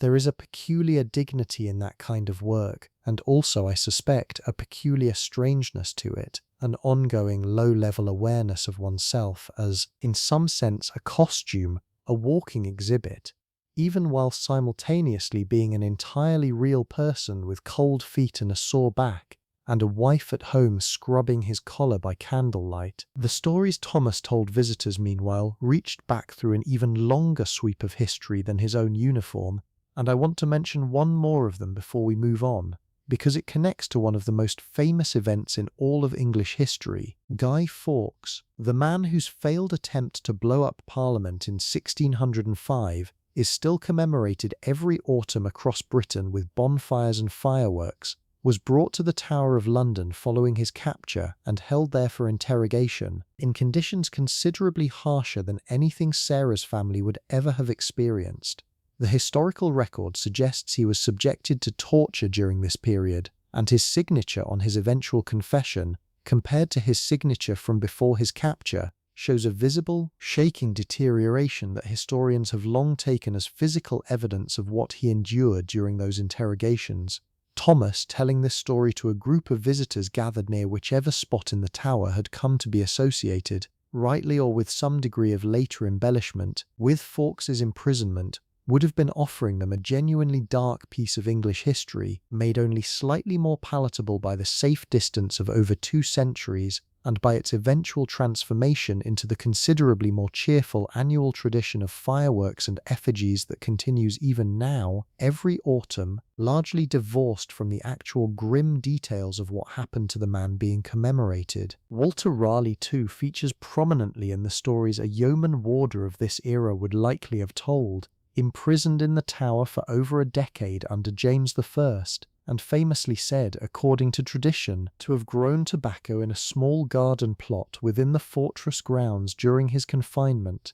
and to have written a substantial portion of his history of the world during those same years of imprisonment, working by candlelight in a room that visitors could, by Sarah and Thomas's time, still be shown as the supposed location of his long captivity. Whether every detail of that tradition holds up to rigorous historical scrutiny is, frankly, less important for our purposes tonight than the simple fact that these stories, accurate or embellished, formed the actual daily texture of Thomas's working life, repeated aloud dozens of times a week, in his own particular cadence and delivery, to visitors who had travelled considerable distances specifically to hear them. There is a sound I have not yet described to you, and it is one of the loudest, most physically overwhelming sounds that regularly rolled across the Tower community, and that is the sound of the gun salutes. The Tower of London held, and still holds today, the privilege of firing ceremonial gun salutes to mark significant royal and state occasions,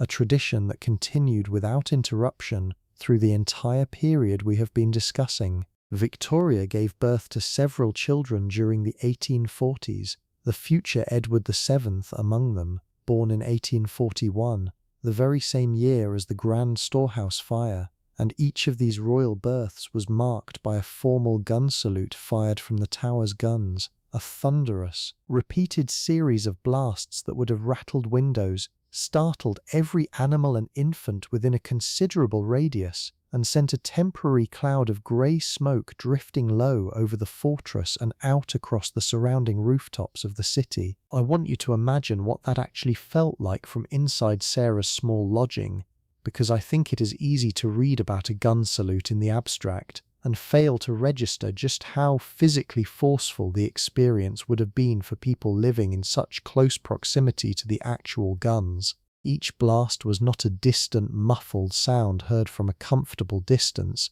the way we might hear fireworks from across a city today. It was immediate, concussive, felt as much as heard, a physical pressure against the chest and eardrums that repeated at intervals for what could be a genuinely extended stretch of time depending on the significance of the occasion being marked.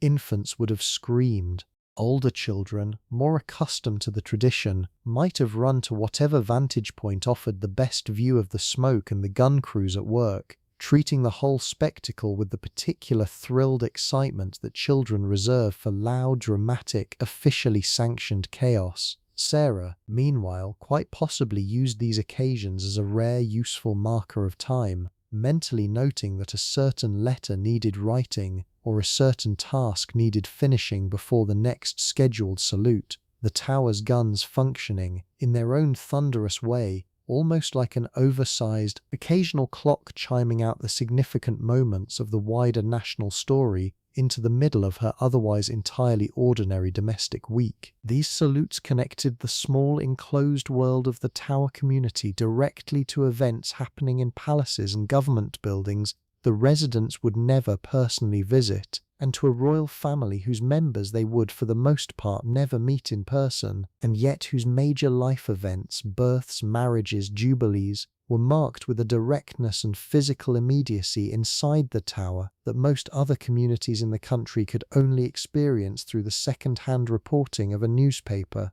There is something worth noticing in that particular privilege and burden combined, living close enough to the machinery of the state that its ceremonial announcements were not read about the following morning, but were instead felt, quite literally, in the chest, before the sound had even finished rolling out across the rooftops toward the rest of the city. Let me shift now to something gentler and tell you about the toys and games that filled the quieter hours of childhood inside these walls, because after all this talk of guns and prisoners and fires, I think we could all use a slightly softer image to rest on for a while. Victorian childhood, across almost every class of society, involved considerably simpler entertainments than what children expect today, and the Tower's children were no exception. Hoops rolled along the flatter stretches of courtyard, guided with a stick in a game that required more skill and balance than it might appear to a modern observer,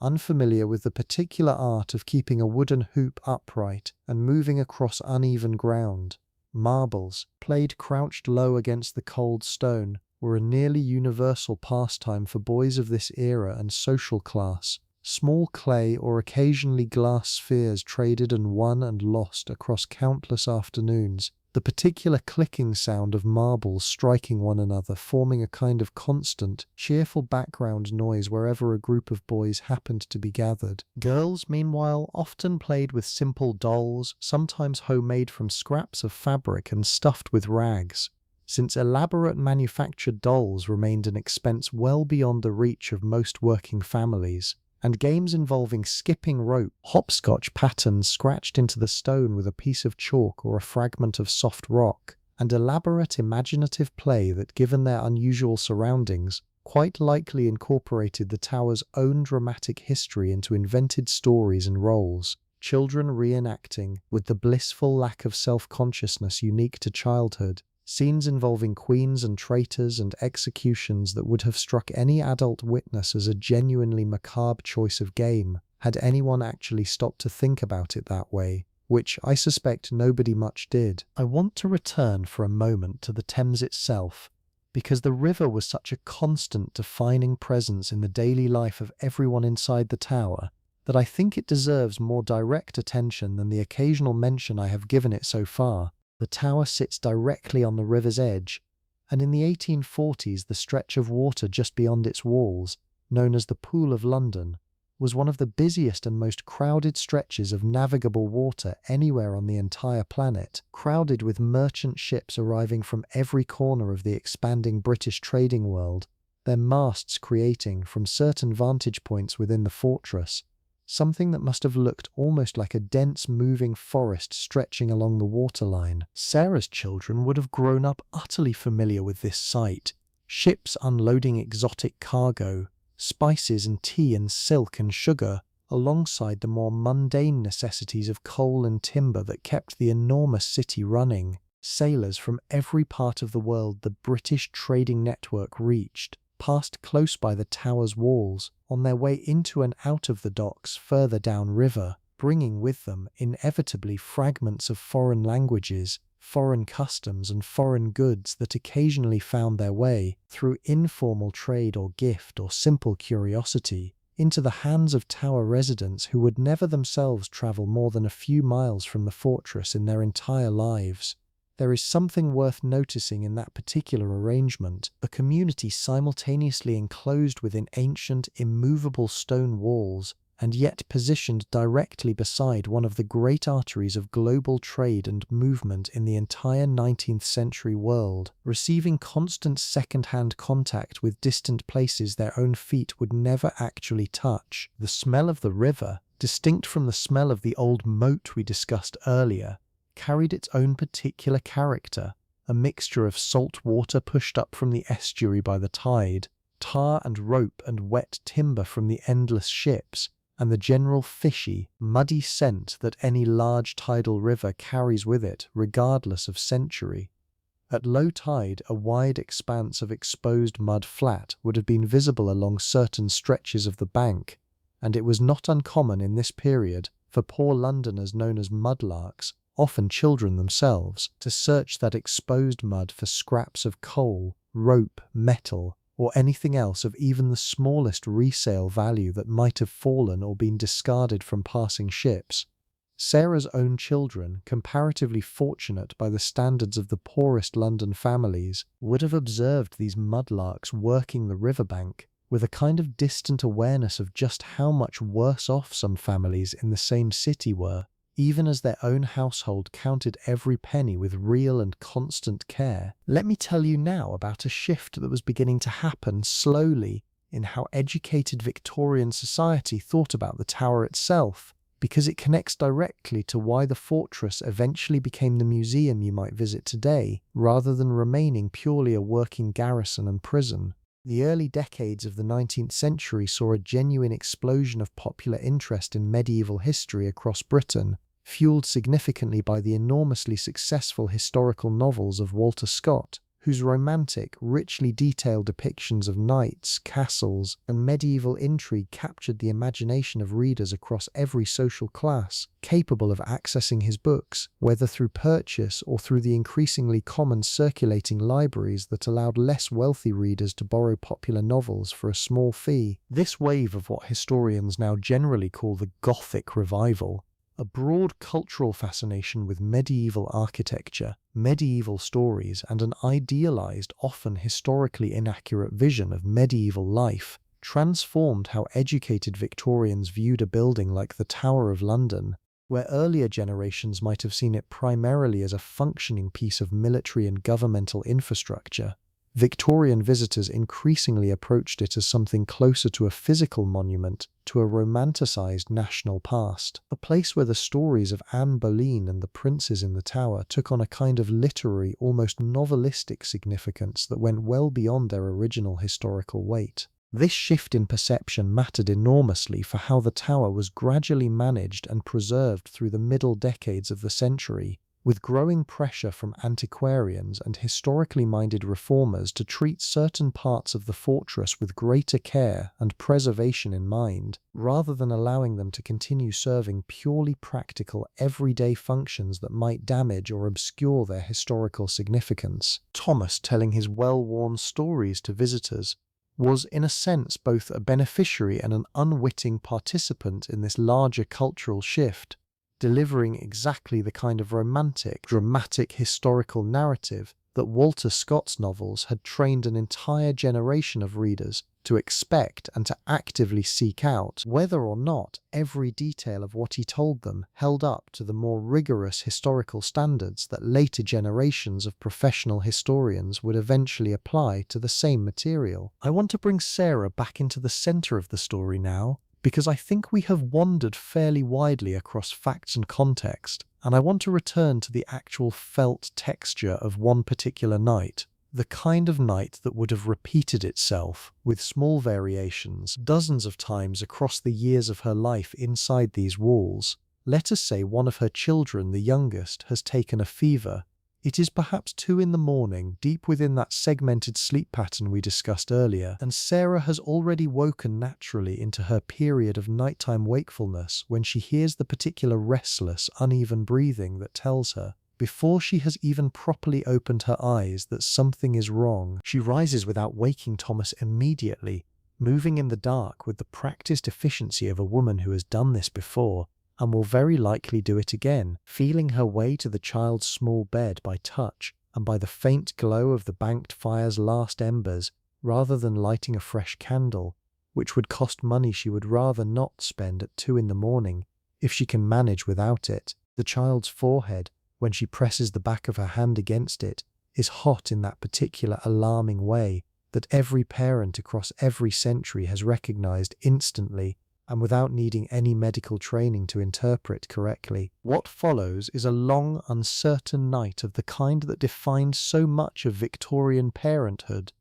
an experience considerably more fraught with genuine danger than the equivalent experience would be for a parent today, in an era with reliable fever-reducing medication and a telephone call away from professional medical advice. Sarah has no thermometer, no accurate way of measuring exactly how high the fever has climbed, only her own accumulated experience and instinct built from raising several children through a decade or more of similar nights. She sponges the child's forehead and limbs with cool water from the jug kept in the corner of the room, murmurs the kind of low, wordless comfort that mothers have offered feverish children since long before language itself existed to give that comfort a name, and settles in for what she knows, from experience, could be several hours of watching and waiting before either the fever breaks or, in the darker possibility she does not allow herself to dwell on directly, it does not. Thomas wakes eventually, roused by the small sounds of her movement, and joins her in this quiet vigil, and I imagine the two of them sitting together in the dim, firelit room, saying very little, simply present with each other and with the sick child, in the particular kind of shared, wordless partnership that difficult nights tend to produce between two people who have built an entire life together out of exactly this sort of quiet, unglamorous endurance. By the time grey dawnlight begins to creep through the small window, the fever has broken. In this version of the story I am choosing to tell you tonight, because I think, after everything else we have discussed this evening, you deserve this particular night to end gently. The child sleeps finally in easier, more regular breaths, and Sarah, exhausted beyond anything she could properly put into words, allows herself perhaps 20 minutes of rest before the demands of the ordinary day begin again, regardless of how little sleep she has actually managed. This is the detail I most want to leave you with about what it was actually like to live inside the Tower of London in this period, more than the ravens or the jewels or the fires or the ceremony. It was, more than anything else, simply a place where ordinary human lives were lived, with all the ordinary texture of exhaustion and tenderness and quiet endurance that ordinary human lives contain in any century, in any location, however extraordinary the walls surrounding them happen to be. The history books remember the tower for its kings and its executions and its duels. But for Sarah, and for the hundreds of other women like her who spent their entire adult lives inside those walls, the tower's real history was made of nights exactly like this one, largely unrecorded, entirely unremarkable to anyone but the small handful of people directly living through them, and yet, in their own quiet way, every bit as significant as anything that ever happened on the block at Tower Hill. Morning, when it properly arrived, brought its usual demands regardless of how the night had gone. The fire needed rebuilding from its overnight embers. Water needed carrying. Thomas needed to be ready for his post by 7. His collar once again requiring Sarah's attention, though on this particular morning, following the long anxious night just past, I imagine she allowed herself a rare moment of simply standing still at the window for a few extra seconds, watching the pale early light spread slowly across the ancient stone of the courtyard outside, listening to the first stirring sounds of the fortress waking around her, the distant call of a raven, the clank of some early riser's bucket at the pump, the particular hush of a place that has weathered another ordinary night successfully, and is now cautiously, gratefully, beginning another ordinary day. I think it is worth spending a little time on the particular experience of performing pageantry for an audience while privately exhausted, because this tension ran through so much of daily life inside the tower, and it is a tension that in some form most of us recognize from our own working lives, even if the specific circumstances could not be more different. Thomas, on the very morning following that long fevered night with his sick child, would still have been expected to stand at his post in full uniform, delivering his well-rehearsed stories about Anne Boleyn and Colonel Blood with the same apparent enthusiasm and precision he brought to every other ordinary day, regardless of how few hours of sleep he had actually managed. Visitors arriving that day, marveling at the splendor of his uniform and the drama of his stories, would have had genuinely no way of knowing that the man performing this cheerful historical theatre for them had spent the small hours of the morning sponging a feverish child with cool water, worried in the particular silent way that parents worry, unable to share any of that private exhaustion with the strangers now asking him, for perhaps the 4th time that morning, exactly where the executions actually took place. There is something universally human in that gap between the face we present and the private exhaustion underneath it. Something that connects Thomas's experience directly to countless working people across every subsequent generation. Anyone who has ever had to smile through a customer service shift after a sleepless night. Anyone who has ever performed cheerful competence at work while privately carrying some entirely unrelated private burden that nobody around them can see. The uniform changes, the century changes, the specific stories being told change, but that particular quiet, ordinary heroism of simply showing up and doing the job properly, regardless of what private weight a person happens to be carrying that day, remains, I think, one of the genuine constants running through the whole of human working life, in the 1840s every bit as much as now. Let me tell you gently how this particular story eventually ends, or rather, how it eventually changes, because Sarah and Thomas, like everyone, grew older, and the world around them continued its own slow, steady transformation regardless of their own personal chapter within it. Thomas, if he followed the pattern common to Yeoman Warders of this era, would likely have served in his post for perhaps 15 or 20 years,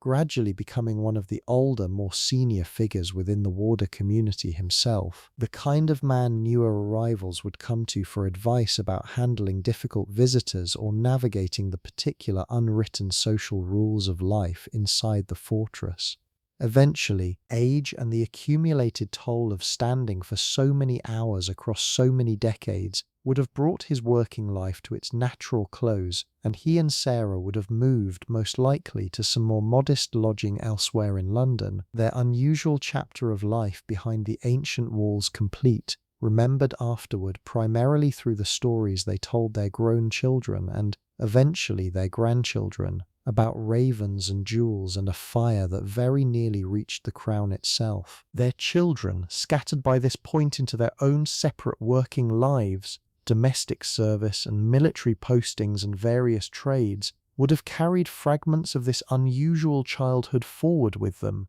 perhaps telling their own children, decades later, about growing up beside where queens had been executed, about a filled-in moat that had once smelled so terribly in summer, about a grandfather who had once told visitors hundreds of times over the exact same story about a man named Colonel Blood who had tried to steal the crown by flattening it with a mallet. Family stories work this way, passed down and gradually simplified, losing certain details and gaining others, until eventually, perhaps 2 or 3 generations later, only the most vivid, most easily retold fragments survive at all, floating free of most of their original specific context, remembered as a kind of colourful family legend, rather than as the lived, textured, exhausting, tender reality that Sarah and Thomas actually experienced, day after day, year after year, inside those extraordinary and utterly ordinary walls. The tower itself, meanwhile, continued its own long transformation well beyond the years we have spent together tonight.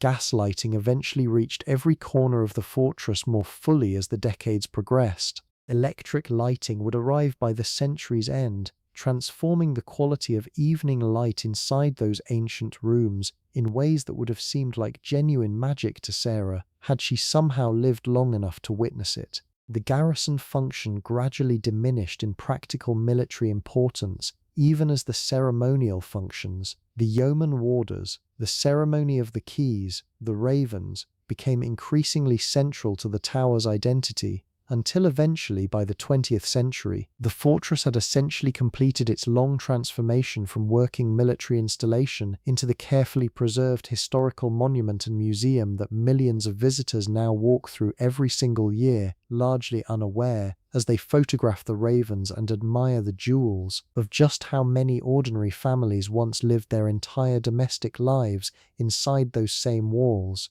scrubbing collars and nursing fevers and falling in love and burying children, in a version of the Tower of London that no guidebook has ever quite managed to fully capture. I want to tell you about another way women inside the tower found to support their households, because it connects directly to the steady stream of visitors we have discussed throughout this evening, and because it reveals a small, resourceful economy that operated quietly alongside the official business of the fortress. With hundreds of tourists passing through the gates on busy days, a genuine informal marketplace grew up around the edges of the official visitor experience, and warders' wives were often at the centre of it. Some sold small refreshments, perhaps a cup of tea or a simple bun, to visitors who had walked a considerable distance and found themselves hungry or thirsty partway through their tour of the grounds. Others sold small souvenirs, printed guidebooks describing the history of the various towers and their more famous former occupants,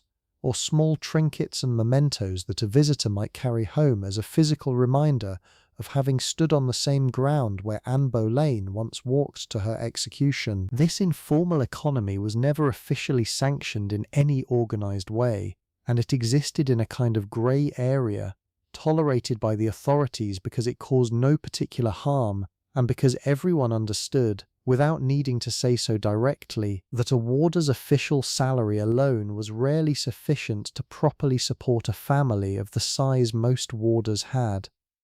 Sarah, in the version of her life I have been describing to you tonight, quite plausibly supplemented Thomas's income this way herself, perhaps keeping a small tray of simple baked goods near a spot where tourists commonly paused to catch their breath after climbing a particularly steep and narrow staircase, exchanging a few coins for a bun, and a brief friendly word about the weather or the crowds that day. Small transactions that, added together across a busy week, might make the genuine difference between a household that managed comfortably and one that did not. Let me offer you for a moment the perspective of one of those actual visitors, because I think seeing the tower through fresh outside eyes helps complete the picture we have been building all evening from the inside out. Imagine a visitor arriving from somewhere considerably further afield, perhaps a clergyman's family visiting from a small parish in Yorkshire, having saved for months for the considerable expense of a proper trip to London, a journey that itself would have taken the better part of a full day by the new railways that were, in this exact period, rapidly transforming travel across the entire country in ways that would have seemed nothing short of miraculous to anyone who remembered the slower, more grueling stagecoach journeys of only a decade or two earlier. This visiting family would have arrived at the tower's gates with a mixture of genuine excitement and slight nervous uncertainty, paying their entrance fee, perhaps purchasing one of those informally sold guidebooks from a warder's wife near the entrance, and then following the general flow of other visitors through the grounds, marvelling at the sheer age and solidity of everything around them, a kind of architectural weight and permanence that most English towns and villages, however old, rarely offered in quite such concentrated dramatic form. They would have stood before the crown jewels with the particular hushed awe that expensive glittering objects reliably produce in most people regardless of century, and they would have listened with evident fascination to whichever warder happened to be delivering the tour that particular hour, absorbing his well-worn stories about Colonel Blood and Anne Boleyn as though hearing them for the very first time, because for them, of course, they genuinely were. What this visiting family would almost unmistakably not have noticed, distracted as they were by jewels and armour and dramatic historical anecdotes, was the actual domestic life humming quietly along at the edges of their tour, the laundry drying somewhere out of the main visitor pathways, the children who occasionally darted across a distant courtyard on some private errand, the particular tired quality in the eyes of the warder guiding them, which had nothing to do with the history he was describing, and everything to do with a restless night spent with a feverish child, or a long day of standing on damp stone, or 100 other small private exhaustions that visitors, understandably absorbed in their own experience of the place, rarely had reason to notice or wonder about. This gap between what visitors saw and what residents actually lived is, I think, the truest thing I can tell you about the Tower of London in this period, and perhaps about any historical site that continues to attract visitors long after its original residents have gone. We see the monument. We rarely see the exhausted person standing quietly beside it, holding the whole performance together with nothing more than practiced professionalism and a genuine, if occasionally wary, pride in the place they called home. I want to tell you a little more about Thomas himself now, about the life he lived before he ever became a yeoman warder, because I think it adds an important layer to everything we have discussed about his daily routine inside the tower, and because the warders of this particular era were, almost without exception, men who carried decades of considerably harder experience behind their ceremonial uniforms. Thomas, let us say, enlisted in the army as a young man in his late teens, somewhere around the turn of the century, and spent the following 20 years of his life in service that took him to places entirely unlike the quiet ceremonial routine of the Tower. Perhaps he served in the brutal Peninsular campaign against Napoleon's forces in Spain and Portugal, marching for weeks at a time across difficult terrain on inadequate rations, witnessing the particular chaos and horror of early 19th century warfare, the kind of experience that left visible scars on some men and invisible ones on nearly all of them. Perhaps he was present even at Waterloo itself in 1815, that single day of overwhelming violence that ended over 2 decades of nearly continuous European warfare, and that remained for the rest of his life the single most significant day he had ever lived through, the reference point against which every subsequent experience, however dramatic it might have seemed to someone who had not lived through it, inevitably paled by comparison. A man who has stood in the middle of an actual battlefield, who has watched friends die within arm's reach, who has done and witnessed things he rarely spoke about even to his own wife, carries a particular kind of quiet weight that would have shaped every subsequent year of his life, including the seemingly gentle, ceremonial years spent guarding jewels and telling stories to tourists inside the Tower of London. I think this matters enormously for how we understand the yeoman warder position itself, because it was never simply a pleasant retirement post handed out to any convenient older soldier. It was specifically designed and specifically reserved for men who had already given decades of genuinely dangerous service to their country. A formal acknowledgement, however modest the actual pay attached to it, that these men had earned something more dignified than simply being discharged and left to fend for themselves after their fighting years were over. Thomas, standing at his post explaining to a visiting family exactly where Anne Boleyn's execution took place, was doing so with the particular perspective of a man who understood in a way most of those visitors never would, exactly what violent death actually looked and sounded like, having witnessed a version of it considerably more recent and considerably more personal than anything that had happened at the Tower itself for well over a century. This is worth sitting with for a moment, because it adds a layer of genuine poignancy to the picture we have built together tonight.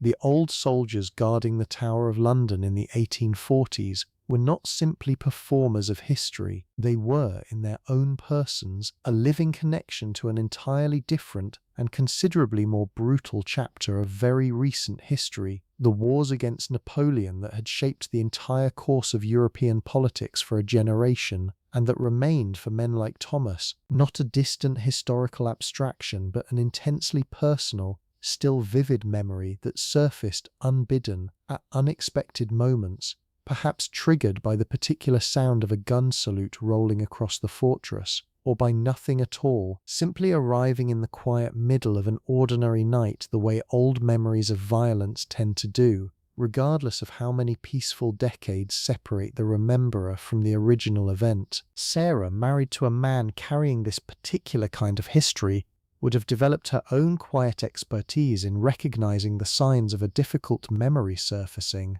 learning, across years of marriage, exactly when to speak and when to simply sit quietly beside him until whatever had risen up from those old campaign years had settled back down again into whatever internal place he kept it during his ordinary days. This too is a form of labour rarely acknowledged in the historical record, the emotional labour of managing and absorbing a spouse's unspoken trauma, a burden carried quietly by countless Victorian wives married to old soldiers, sailors, and veterans of every kind, in an era with no vocabulary at all for what we would now recognise immediately as the lasting psychological wounds of combat, and plainly enough no formal support available to help either the men who carried those wounds or the wives who helped them carry it. Let me tell you about the dampness, because it deserves its own proper mention, since it shaped nearly every aspect of physical comfort inside the Tower's ancient stone lodgings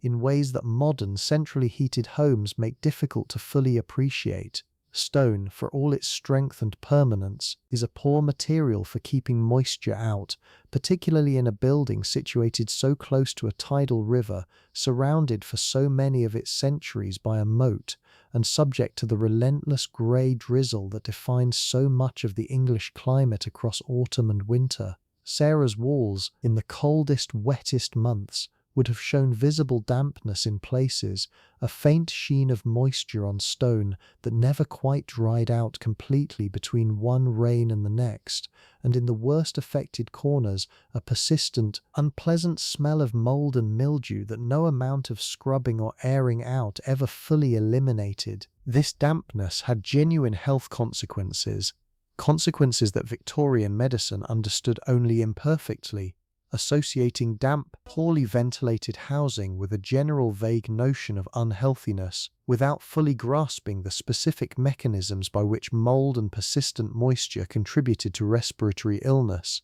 particularly in children and the elderly. Sarah would have fought a constant, largely losing battle against this dampness, airing out bedding whenever a rare, dry, sunny day permitted it, keeping fires burning longer than the household budget strictly allowed during the worst weeks of winter, simply to keep the worst of the moisture at bay, and developing, out of sheer necessity, a keen practical sense for which corners of her small lodging needed the most vigilant attention, and which items of clothing and bedding needed replacing before the mould took hold too deeply to be washed out again. Laundry, already such a demanding task in itself, became considerably more complicated during the wettest stretches of the year, when clothes hung outside might simply fail to dry at all before the next rain arrived, forcing Sarah to drape damp garments over chairs and makeshift lines strung across the inside of her small lodging, filling the already cramped space with the particular heavy, slightly sour smell of slowly drying wet wool and linen, a smell that anyone who has ever tried to dry laundry indoors during a long wet spell will recognize instantly, regardless of how many centuries separate them from Sarah's own experience of exactly the same frustration. I mention all of this not to dwell excessively on hardship, but because I think it is important, in a story like this one, to resist the temptation to smooth over the genuinely difficult physical realities of the past in favour of only its charming or dramatic details. The Tower of London was beautiful in its way and steeped in genuine historical significance, and also, quite simply, a cold, damp, physically demanding place to actually live for the ordinary families who called it home across so many generations. Both things were true simultaneously, without contradiction, the way most complicated truths about history tend to be, if we are willing to sit with the full picture rather than reaching immediately for the simpler, more flattering version. Let me bring you back one final time to a single night, because I think that is the right place to leave this story, the same way we found our way into it, in the quiet, unremarkable dark rather than in the noise and spectacle of the daylight hours. It is late now, later than any of the specific hours we have visited so far this evening, somewhere past midnight, in a year that could be 1842 or 1845 or any of the years in between, because by this point in Sarah and Thomas's life inside the tower, the nights had long since begun to blur together into a single familiar rhythm, one indistinguishable from another except in the smallest of details. The gates have been locked for hours now, the ceremony of the keys completed in its unchanging sequence of challenge and response, the great iron lock turned and secured exactly as it has been secured every single night for longer than anyone currently living within the walls could properly trace. The fortress at this hour holds a particular quality of silence that I want you to sit inside for a while, because I think it is worth experiencing slowly rather than rushing past. It is not an empty silence. It is a silence made of many small sounds layered so quietly on top of one another that they nearly disappear into stillness. The faint, steady sound of the river beyond the walls, moving the way it has moved for longer than the tower itself has stood above it. The occasional soft shift and rustle of the ravens settled somewhere in the dark, their wings clipped now, unable to fly beyond the walls that have become, whether by choice or simple habituated necessity, the entire boundary of their world. The very faint creak of old timber settling somewhere in one of the ancient buildings, a sound so old and so constant that nobody inside the fortress has consciously registered it in years, the way you eventually stop hearing your own heartbeat despite it never actually stopping. Somewhere in one of the small stone lodgings near the inner wall, Sarah lies in the dark beside Thomas, both of them somewhere in that segmented sleep we discussed earlier, neither fully awake nor fully asleep, simply resting in the particular unhurried middle state that Victorian nights so often allowed for. Before industrial lighting and industrial schedules taught later generations to expect an unbroken 8 hours, or else consider something wrong. The children sleep nearby, their breathing slow and even tonight, no fever tonight, no restless coughing, simply the ordinary, blessedly unremarkable sound of children sleeping soundly through an ordinary night, which is, when you actually stop to think about it, one of the quietest and most genuinely precious sounds available to any parent in any century. Above them, somewhere in the darkness, sits the jewel house, its priceless contents locked away behind iron and stone, guarded through the night by men taking their turns at watch, walking their slow, familiar circuits along walls that have been walked in exactly this way for centuries before any of them were born, and will, though none of them could possibly have imagined it, continue to be walked in some recognizable form for centuries after they are gone as well. The gun that fired its thunderous salute for some royal birth earlier that same year sits silent now, cold metal in the darkness, waiting for the next occasion,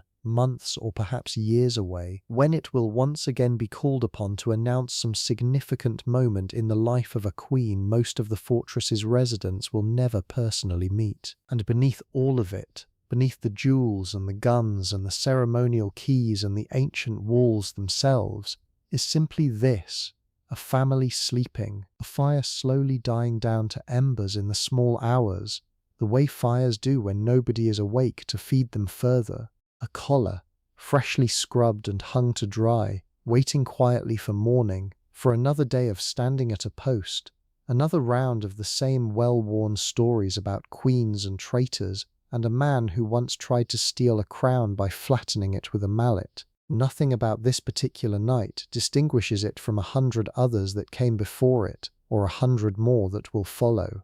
And that, I think in the end, is precisely the point of everything we have spent this evening exploring together. History likes to remember the exceptional moments, the fires and the executions and the coronations, the single dramatic night when everything changed. But most of history, the actual lived texture of nearly every single day that has ever existed, is made instead of nights exactly like this one, ordinary, unremarkable, quietly repeating themselves, year after year, inside walls old enough to have witnessed nearly everything a human life can contain, and patient enough to simply keep standing regardless, indifferent to whether anyone is watching or remembering or telling the story afterward at all. I find something genuinely comforting in that thought, and I hope if you are still with me at this hour, wherever you happen to be listening from tonight, that you find some version of that same comfort too. Somewhere inside all of us is a version of Sarah, tired from an ordinary day,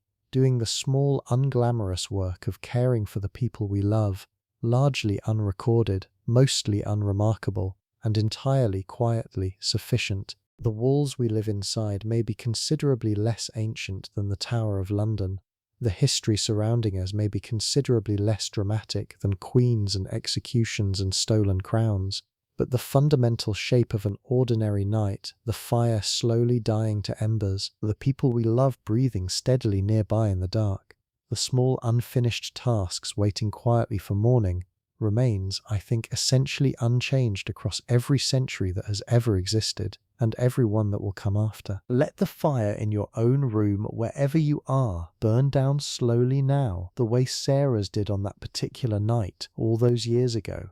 Let your own breathing slow to match the easy, unhurried rhythm of a household finally, fully at rest. The gates are locked. The keys have been passed. All is well. There is nowhere else you need to be tonight, and nothing else that needs your attention until morning. Somewhere above you, if you like, you can imagine the same quiet dark that settled over the Tower of London on 1,000 ordinary nights just like this one. Ravens settled in their roosts, ancient stone holding the day's warmth just a little longer before finally surrendering it to the cold, ordinary comfort of a night like any other, and like no other, all at once. Before we settle fully into that final quiet, I want to tell you about one more part of the tower's history, because it is a piece Thomas would have explained to visitors more often than almost anything else. Standing on the small, unassuming patch of green near the White Tower where a modern memorial now marks the approximate site of the old scaffold. Tower Green, unlike the larger public execution ground at Tower Hill just outside the walls, was reserved across the centuries for a small, select number of prisoners of the very highest rank, individuals whose public execution before the roaring crowds of Tower Hill was considered, for reasons of state and reasons of a strange kind of aristocratic mercy, too undignified or too politically sensitive to be conducted in full view of the ordinary London public. It was here in 1536 that Anne Boleyn was executed, her marriage to Henry VIII dissolved through accusation and trial, rather than the more usual and considerably slower legal separations available to less powerful women of her era. It was here, too, in 1542, that Catherine Howard, another of Henry's wives, met the same fate only a handful of years later, a fact that Thomas would likely have pointed out to visitors with a certain grim emphasis, since the sheer repetition of it, 2 wives of the same king executed within the same small patch of ground within 6 years of one another, tends to land with a particular weight even on visitors who already know the basic outline of the story before they arrive. And it was here, perhaps most poignantly of all the stories told on that small patch of grass, that Lady Jane Grey was executed in 1554, a young woman barely 17 years old who had been placed on the English throne for a mere 9 days through the political manoeuvring of ambitious relatives, entirely without her own genuine desire for the position, and who paid for those 9 days with her life once the political tide turned decisively against the faction that had elevated her. Visitors of Sarah and Thomas's era, shaped by exactly the kind of romantic historical sensibility we discussed earlier in connection with Walter Scott and the Gothic revival, found Jane Grey's story particularly moving. A genuinely innocent young woman caught helplessly in the machinery of other people's ambition, and Thomas, telling this particular tale, would likely have noticed, across his many years of repeating it, that it was reliably the one that produced the most visible emotional response from his audience, more so even than Anne Boleyn's more famous and more frequently told story. Thomas More, the former Lord Chancellor executed in 1535 for refusing to acknowledge Henry VIII's authority over the Church in England, met his end not on Tower Green itself, but at the more public execution ground of Tower Hill, though he had been held prisoner within the Tower's walls for many months beforehand, in conditions considerably harsher than Sarah's own comfortable if modest lodging, and his story too would have formed part of the standard repertoire Thomas offered visitors, a tale of principled religious conviction standing firm against the absolute power of a king, a story that carried particular resonance in a 19th century England still working through its own complicated relationship with questions of religious authority and conscience. I think what strikes me most hearing these stories told and retold across the decades by men like Thomas is how thoroughly they had been transformed by the 1840s from genuine, terrifying political events experienced by real people in real fear into something closer to comfortable, almost cozy historical entertainment, safely distanced by 3 centuries of intervening time. Visitors gasped appropriately at the drama of Jane Grey's youth and innocence, felt a comfortable, safely distant horror at the fate of Henry's wives, and then, having completed their tour, returned to their ordinary Victorian lives entirely unchanged by the encounter, the way any comfortable historical tourism tends to leave its audience essentially unchanged, having provided a pleasant frisson of drama without ever actually threatening the visitor's own safety or comfort in any genuine way. This same transformation from genuine terror into comfortable historical entertainment is, I suppose, precisely what we have been doing together this whole evening, and I want to acknowledge that honestly before we finally let this story rest, there is something slightly strange about using genuine historical suffering, the executions, the fires, the fevers, the long exhausting nights of hard physical labor, as material for a story meant to help you relax and fall asleep. I have thought about this tension quite a bit while putting this particular evening together, and I keep landing in the same place, which is this: the people who actually lived these lives, Sarah and Thomas and all the others like them across so many generations inside those walls,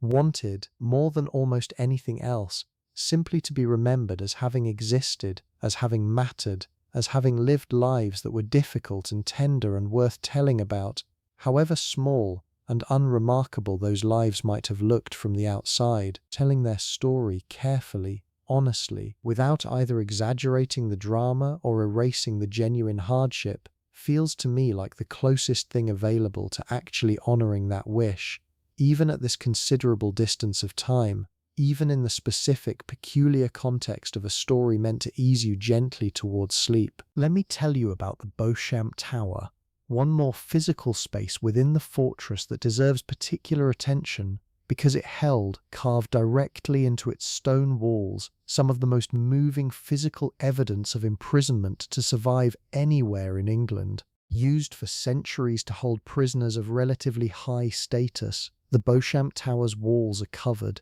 even today, in an extraordinary collection of inscriptions, names, dates, coats of arms, and small fragments of poetry and prayer, carved painstakingly into the stone by prisoners who had, in many cases, considerable time and very little else to occupy themselves with during months or years of confinement. Sarah and Thomas's children, wandering through this space as part of the ordinary geography of their childhood, would have grown up surrounded by these carved names, some belonging to prisoners whose stories were well documented and frequently retold by warders like Thomas, others belonging to individuals whose names survive only in this single carved fragment, their full story lost entirely to history, leaving behind nothing but a name and perhaps a date and the simple, undeniable physical evidence that a real person once spent real, difficult hours in that exact spot, patient and careful enough with a blade or a nail to leave a permanent mark in solid stone. I find something profoundly moving in that particular kind of evidence, more moving, in certain ways, than even the grand dramatic stories of execution and betrayal that dominate most popular retellings of the tower's history. A carved name in stone is not a story. It is not even necessarily a complete thought. It is simply a mark made by a specific human hand in a specific moment of specific loneliness and specific hope. Perhaps a hope that someone someday would see the name and wonder about the person who had carved it, would spend even a brief moment imagining the hours of patient, careful work that had gone into its creation, done not for any practical purpose but simply as a way of saying, across however many centuries might eventually intervene, I was here. I existed. Please remember that, even if you cannot remember anything else about me, Thomas, showing visitors this particular room, would likely have paused near one or two of the more famous or more elaborate carvings, offering whatever fragment of story he knew about the prisoner responsible for it, and then, I imagine, occasionally falling into a slightly longer, more thoughtful silence near some of the less famous, more anonymous marks, the ones belonging to nobody whose story had survived clearly enough to be worth retelling, simply allowing visitors a moment to look at the evidence of an unknown, unremembered life, and to feel whatever quiet weight that evidence happened to produce in them, without needing to attach any specific narrative to make that weight feel earned. The chapel bells, which I mentioned earlier only in passing, deserve one final proper mention as well, because they structured the entire community's sense of time in a way that modern residents, surrounded by clocks and watches and phones constantly displaying the exact minute, would find difficult to fully appreciate.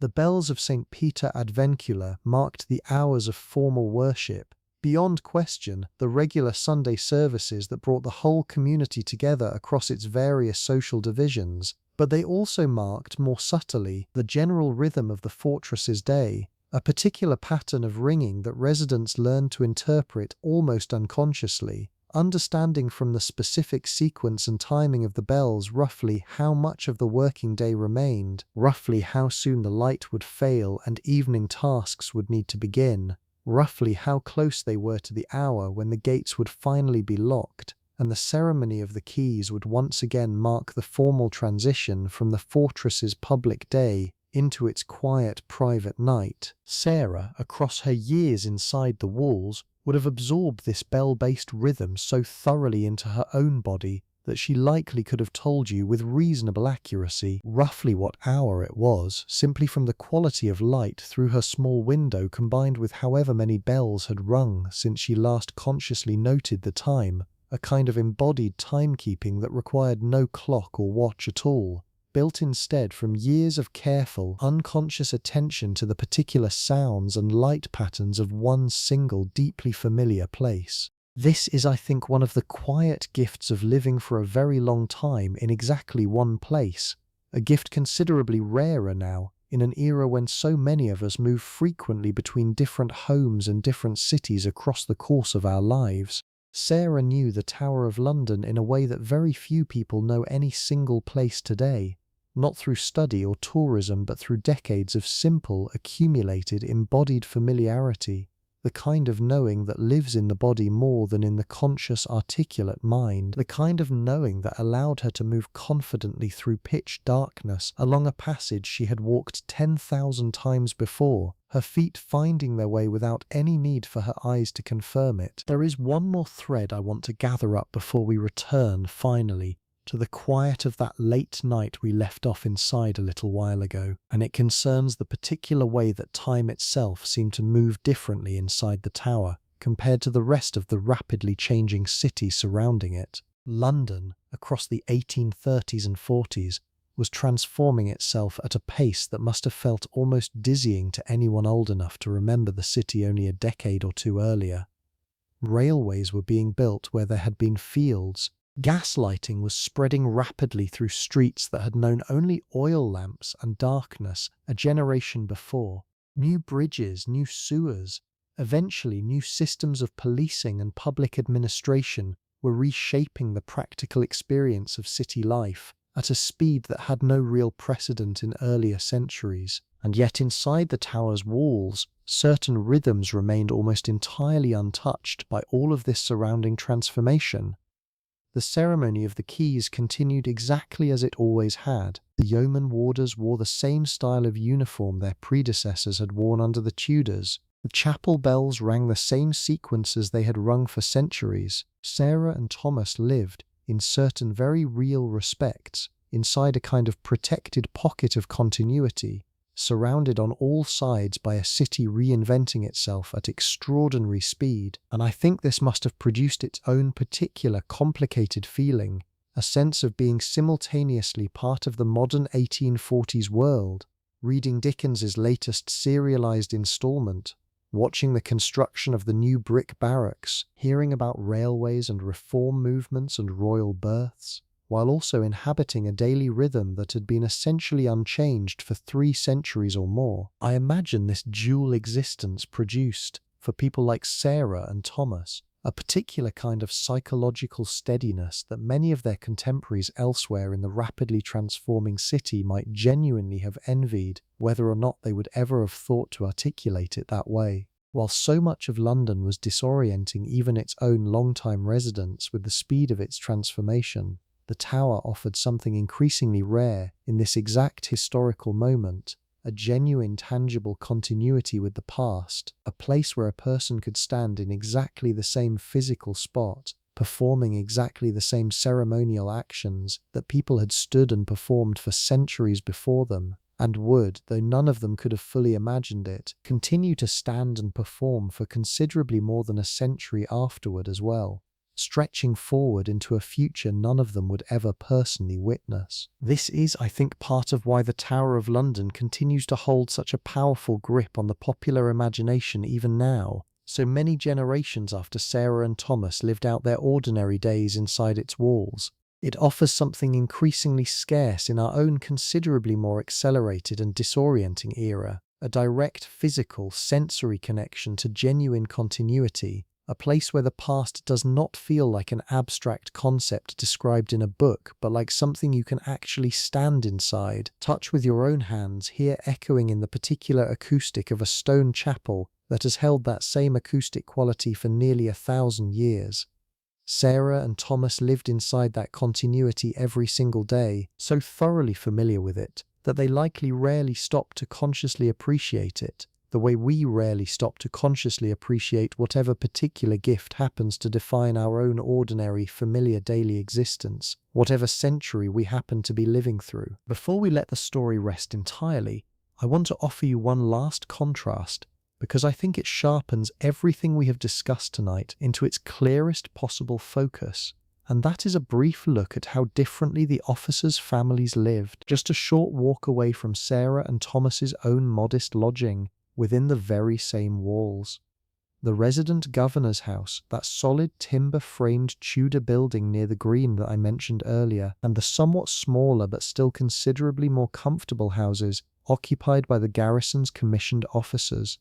represented an entirely different tier of existence inside the fortress, one with its own servants, its own more spacious rooms, its own considerably more elaborate approach to meals, entertaining and daily comfort. An officer's wife, Let us call her Mrs. Ashworth, married to a captain overseeing part of the garrison, would have lived in rooms considerably larger and better appointed than Sarah's, heated more reliably, staffed by at least one or two servants of her own, women drawn from exactly the same working-class background as Sarah herself, in a detail worth pausing on, since it means the same fortress simultaneously contained women employing other women only a short walk from where those employing women's own social superiors, the officers commanding families, looked down upon them in turn. Class in Victorian England, even compressed into a space as small as the Tower of London, replicated itself in this same nested, layered fashion, each rung of the ladder simultaneously looking up with a certain deference and down with a certain casual authority, an arrangement so thoroughly normalized that almost nobody living inside it, at any level, seems to have questioned its basic fairness in any way that survives in the historical record. Mrs. Ashworth's daily concerns would have looked, on the surface, similar to Sarah's in their broad outline, managing a household, raising children, attending to her husband's needs and reputation, and yet nearly every specific detail would have differed enormously in scale and texture. Her laundry was done by a servant, not by her own chapped and reddened hands. Her meals were planned rather than personally cooked, prepared by staff working from a kitchen considerably better equipped than Sarah's cramped, smoke-stained little range. Her children were more likely to receive some form of formal tutoring, whether from a hired governess or eventually a proper school, rather than relying entirely on whatever informal literacy their mother could manage to teach them by candlelight between other tasks. Her social calendar, such as it was within the fairly limited confines of the fortress community, involved calling cards and formal visits and carefully calibrated invitations to tea, a whole elaborate social choreography that Sarah would have observed from a respectful distance without ever expecting to participate in it directly herself. And yet I do not want to suggest that Mrs. Ashworth's life was without its own genuine constraints and difficulties, because that would be its own kind of oversimplification. She too lived within the rigid expectations placed on Victorian women of her class, expected to manage her household flawlessly while appearing to do nothing at all beyond graceful hostessing, expected to produce and raise children successfully while displaying no visible sign of the exhaustion or anxiety that task inevitably produced, expected to maintain her husband's social standing through her own careful, constant, largely invisible social labor, arranging the right acquaintances, saying the right things to the right people, smoothing over whatever small social friction might otherwise damage her husband's career prospects within the garrison hierarchy.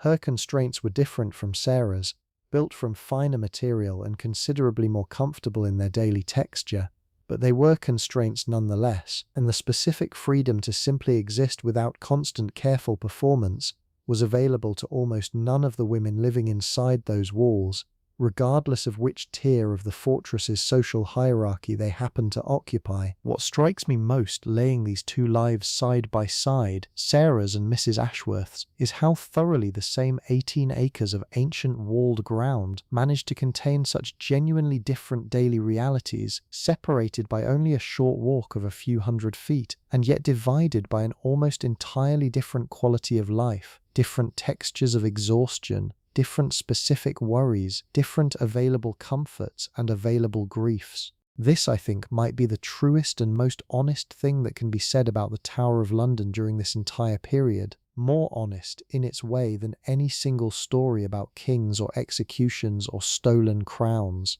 It was never one single experience, one single history, one single texture of daily life. It was dozens of overlapping simultaneous experiences, layered on top of one another within the same walls, each one entirely real, entirely valid, and almost entirely invisible to whichever other layer happened to be living immediately alongside it. I think, too, about how quickly all of this would have felt permanent to the people living inside it, and how completely it eventually passed regardless. Sarah, scrubbing that collar on the night we first met her, could not possibly have imagined the tower as it exists today, thronged with millions of visitors a year, its warders now including women among their ranks, a change that would have seemed almost unimaginable within the rigid gender expectations of her own era. Its ravens cared for by a dedicated modern keeper with veterinary support unavailable to any bird in the 1840s. Its ancient walls fitted, eventually, with the same electric light and modern plumbing that transformed ordinary homes across the entire country over the following century and a half.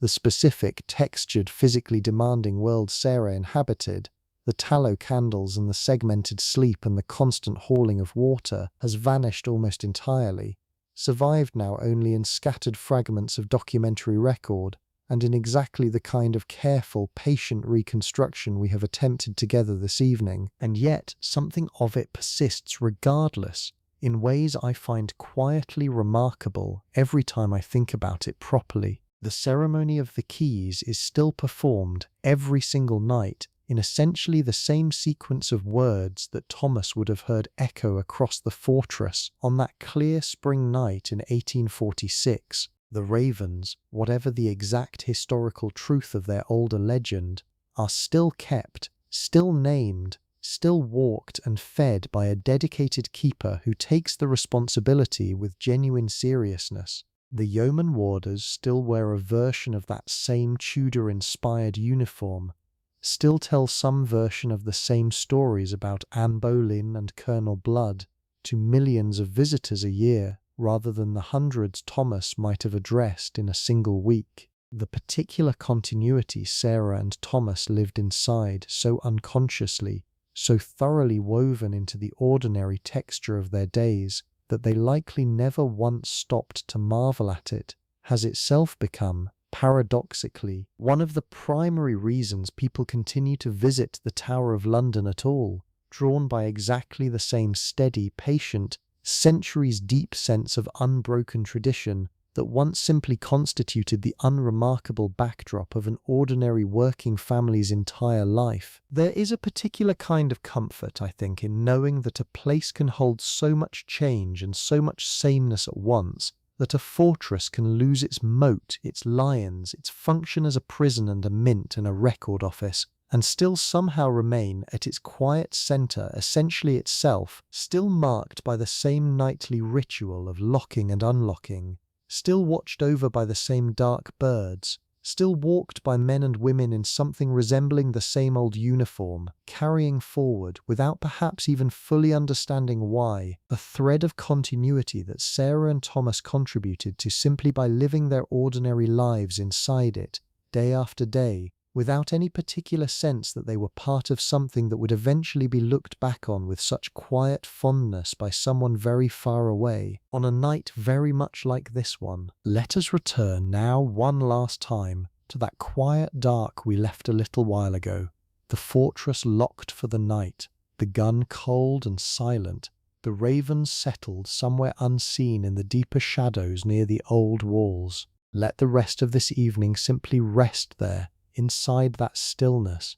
because I think that is exactly where a story like this one belongs when it finally comes to its close. The fire in Sarah and Thomas's small lodging has burned down now to little more than a faint orange glow among the embers, just enough light to catch the edge of a chair, the corner of a folded blanket, the pale shape of the window where the faintest suggestion of moonlight finds its way through old, slightly warped glass. Outside, the courtyard lies empty and silent, the paving stones cool and slightly damp with the particular dew that settles over London on a clear night even in the milder months. Somewhere above, the same moon that has looked down on this exact stretch of ground for the entire nearly 800 years of the tower's existence continues its slow, patient movement across the sky, indifferent to queens and prisoners and warders and their sleeping children alike, offering the same pale, steady light to every single person who has ever lain awake beneath it, in every single century, worrying about the same small, ordinary things that people worry about in the dark, whether the fever will break,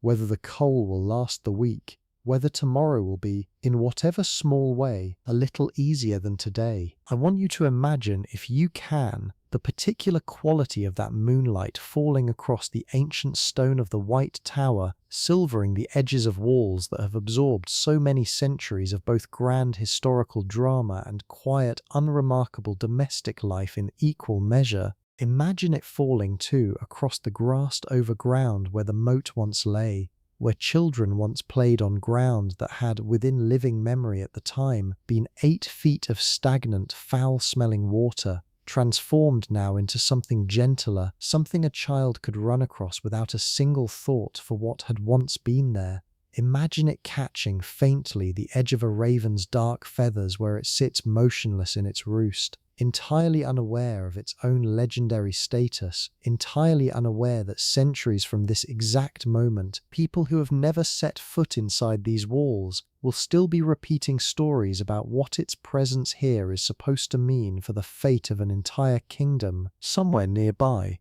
a sentry completes another slow circuit of the walls, his footsteps soft and unhurried on the ancient stone, a sound so familiar to everyone sleeping within the fortress that it registers, if it registers at all, only as a distant, comforting confirmation that all remains well, that the gates are locked, that the jewels rest safely in their case, that nothing in the ordinary, unremarkable dark demands anyone's immediate attention tonight. This is, I think, one of the quietest and most genuinely underappreciated comforts available to any of us in any century, the simple, physical knowledge that someone else is awake and watching while we ourselves finally allow our own guard to drop, allow our own attention to soften and blur at its edges, allow sleep to finally gently claim us. Let that same comfort settle over you now, wherever you actually are tonight. However many centuries and however many miles separate your own quiet room from that particular imagined courtyard inside the Tower of London, the gates, wherever you are locked. The keys have been passed to whoever needs to hold them until morning. Whatever needed doing today has, for better or worse, already been done, and whatever remains undone can simply wait, patiently, exactly the way it has waited every single night before this one, for a morning that will arrive in its own unhurried time, regardless of whether you are awake to rush it forward. Your own breathing can slow now, matching itself to the unhurried rhythm of a household finally, completely at rest.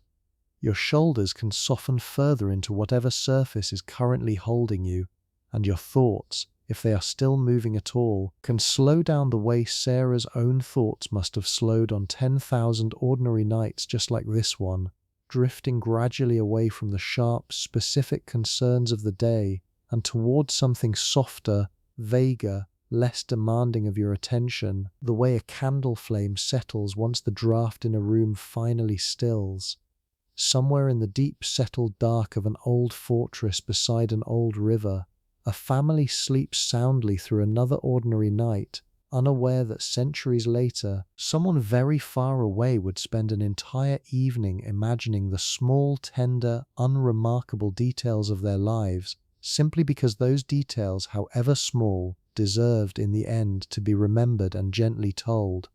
The raven shifts once in its sleep and settles again. The river keeps moving, the way it always has, patient and dark and entirely unconcerned with whoever happens to be listening tonight. The fire is nearly out now. The room has gone almost entirely dark, holding only the faintest, softest edge of glowing warmth. And somewhere, very close now, sleep is waiting patiently for you too, exactly the way it waited for Sarah and Thomas and their children on that particular quiet night. Exactly the way it has waited patiently for every single person who has ever finally allowed themselves to stop, to rest, to let the ordinary weight of an ordinary day settle gently down into stillness. Let it come now. There is nowhere else you need to be, and nothing else you need to do, until the light finds its own way back into your room, in its own unhurried time, exactly as it always does. Somewhere far off, a bell that has not changed its sound in centuries marks another quarter-hour passing, softly for no one in particular, and then falls silent again. satisfied, the way a good story finally falls silent once it has said everything it needed to say, leaving only the quiet, patient dark behind it. Rest now, quietly, the same way this old fortress rests every single night. Keys locked, gates secured, birds settled, water moving softly somewhere just beyond the walls, patient and unhurried and entirely unbothered by whatever the morning eventually decides to bring. Somewhere in that old darkness, a family sleeps soundly, a fire settles into ash, and an entire fortress full of history simply holds still, breathing slowly, the way you are breathing slowly now. The way anything finally does when it has decided at last that the day is truly finished, and that whatever comes next can simply wait gently until morning arrives to meet it in its own good time. Good night then, whoever you are, wherever the hour finds you. The gates are locked, the keys have been passed, all is well. Whatever the day asked of you has already been set down, quietly, the way Sarah set down her scrub brush all those years ago. And there is nothing left tonight but the slow, easy work of resting. Rest now. Sleep well, wherever you are, whatever tomorrow brings. Let tonight simply be this: quiet, unhurried, enough. The old stones will keep watch. They always have. Good night. Sleep now, truly, all the way down. That is all. That is everything.